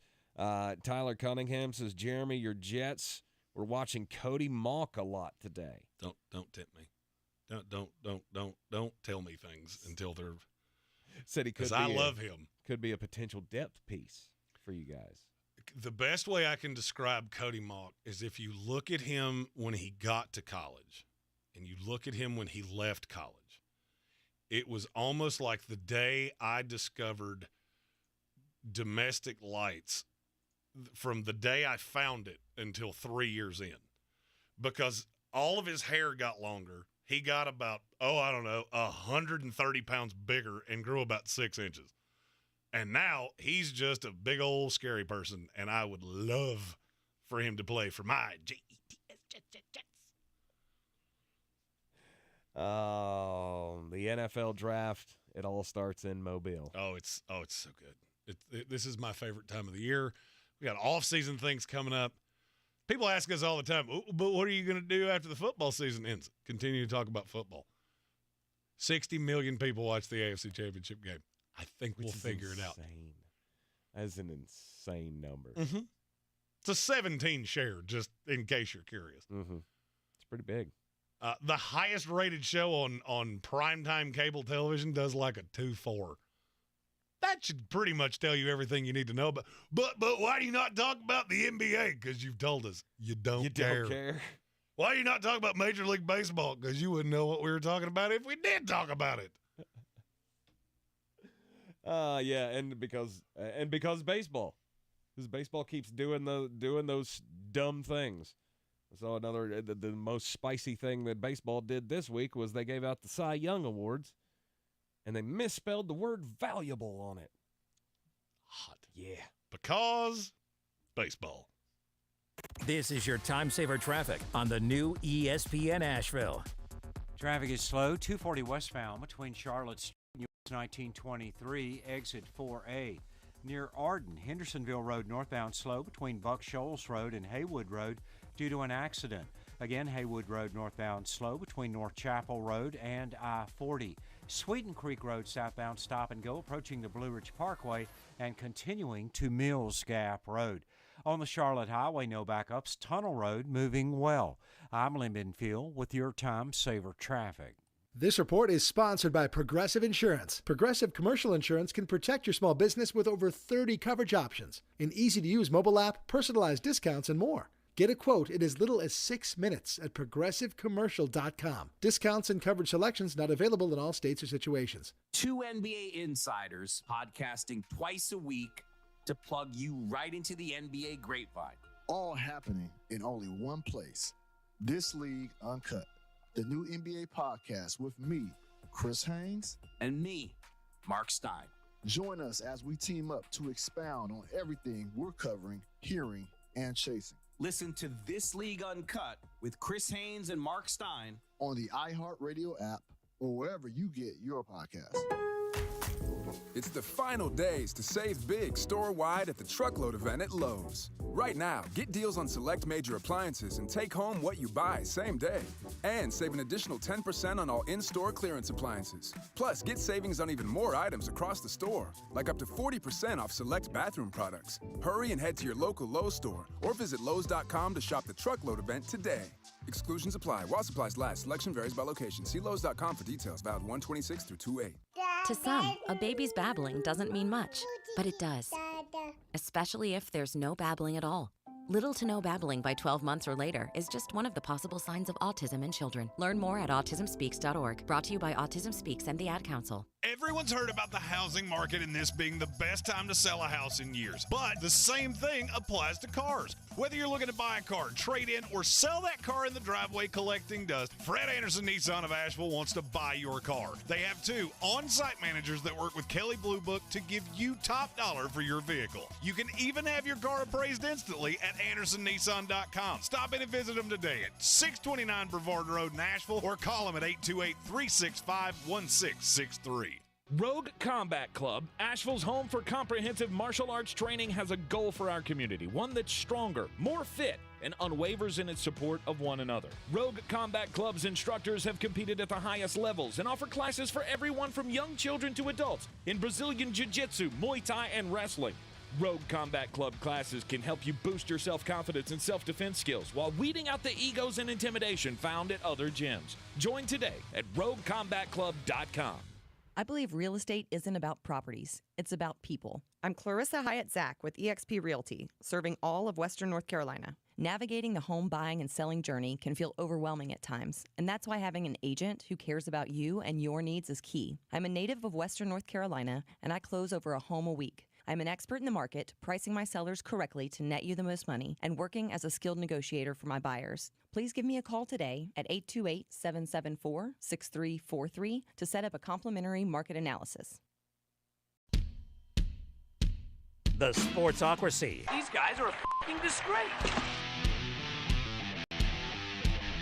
You're in the Sportsocracy here in the Ingles Studio on ESPN Asheville. There are only 2 teams left in the NFL, and obviously they're focused on the big game in 2 weeks. Everybody else making decisions, making positions for the offseason here. And if you're wondering why we haven't talked about that as much, that's what next week's for. Absolutely. They give us this week to kind of decompress from the playoffs, focus on the Senior Bowl, the little Pro Bowl, which the minute you named Snoop Hundley to it made it, this is as irrelevant as it ever was. Mm-hmm. Did you see Brandon Stokely? He went nanners over the Tyler Huntley thing. As well he should have. Talking about how this is done now. We just need to name the teams and no events, no nothing. Just be done. Oh, yeah. It's dumb. Name the All-Pro team, be done. But teams focused on rounding out or hiring their coaching staffs at this point. And Frank Reich, the new head coach of the Carolina Panthers, has made a decision with his staff. It's not the offensive coordinator position, apparently. That's on the table. But they're going to add Deuce Staley. That's a phenomenal hire for the staff. And frankly, I hope he's the offensive coordinator, period. Well, Frank has his sights set on somebody else, apparently. Jim Bob Cooter. Yeah. Jaguars passing game coordinator, Jim Bob Cooter. That strikes me as Deuce is probably the associate head coach run game coordinator, and then Jim Bob or whoever else they bring in. That's still a funny name to hear me say out loud. Jim Bob. Yeah, would be the passing game coordinator. It's become a very vogue way to build your staff. But, I mean, Deuce Staley's a home run hire. Absolutely. And if you doubt me, just look what he just did with Jamal Williams. Oh, he is an incredible motivator. He gets it in your running back room. You know, he was with Frank Reich in Philadelphia when they won the Super Bowl. And then being with Detroit and seeing what he's done with those backs is – I've always wondered when he's going to climb the ladder from running backs coach to offensive coordinator to eventually head coach at some point. Oh, I mean, that's going to happen. It's going to happen. This is a phenomenal first hire for Frank Reich. If you were somewhat skeptical of the hire, this should have made you feel better. I do wonder what they're going to do with where Frank's going to go with the rest of it. Who do you bring in as DC? Steve Wilkes is technically under contract, but he's not going to stay. No. Steve Wilkes has already said he's leaving. There's a lot of moving pieces there. And I'll give you an example. So apparently there's been a lot of gnashing of teeth around Minnesota that they're not moving on who the defensive coordinator is going to be. Well, the reason is because they want to interview Ajiro Avero, but he's still a head coaching candidate, so you don't want to waste your time until you know he's not going to get that job. Right. And, I mean, there are a lot of people it could be for. Frank's been around this league for a while. So filling out the staff will be very interesting around Carolina. Saw also the Tampa Bay Buccaneers looking for OCs, and they called Kellen Moore, and he immediately laughed and hung up the phone. They have now interviewed Ronald Curry, former North Carolina Tar Heel, dual sport star, and current wide receivers coach for the Saints. He's actually at the Senior Bowl. He's the offensive coordinator at the Senior Bowl. Yeah. So, I mean, there's that, which I like that much better than Jim Bob Cooter or Clint Kubiak or any of the other iterations of this. No. Like him or Keenan McCardell. Those were the two that they've interviewed. No. Your time of sadness began at 6-something o'clock this morning, and it will carry for quite some time. And for me, I'm going to enjoy every second of it. Happy trails to Tom Brady, the GOAT, calling it quits after 800 years in the NFL. He's finally stepping aside. 7 Super Bowl wins, and I don't think we'll ever see anybody else do that. No. Nobody will get close. I mean, even think of it this way. Pat Mahomes, I would argue, is the closest to Brady to start his career. First 5-6 years in the league. He has a Super Bowl ring. Could have 2 by the end of next week. That's 2. Right. Got 5 more to go to catch Tom. Yeah, you're never going to see that again. Yeah, nobody's ever going to do that again. You are in the Sportsocracy here on ESPN Asheville. Enjoy the rest of your evening. We'll be back with you tomorrow at 3 right here in the Ingles Studio. This is your Exergen Temporal Scanner weather forecast on ESPN Asheville. Cold rain coming to Asheville for Thursday. Some half-inch rainfall totals tomorrow in the valley. Thankfully, our numbers in the 40s, so we're not dealing with ice like our neighbors over in Texas have been. 40 degrees our low tonight. Some rains after midnight. Half-inch rains Thursday, high 45. Then turning colder Thursday night with the rain ending. Low 28 degrees. Much colder Friday, partly cloudy, high 36. Low 20 Friday night. I'm meteorologist Scott Larimore. That's the latest Weather Channel forecast. This is your time saver traffic on the new ESPN Asheville. Light delays, 240 westbound between Charlotte Street and Montford Avenue. 240 westbound on the Captain Jeff Owen Bridge, slowing. Future 26 eastbound slow between Riverside Drive and 240. Sweeten Creek Road, southbound, stop and go between the Blue Ridge Parkway and Mills Gap Road. And Sweeten Creek Road northbound from Mills Gap Road to the Gibbons Estates area, stop and go. An accident reported in this stretch. In the Arden area, Hendersonville Road northbound slow between Buck Shoals Road and Haywood Road due to an accident. I'm Lee Minfield with your Time Saver Traffic. This report is sponsored by Progressive Insurance. Progressive Commercial Insurance can protect your small business with over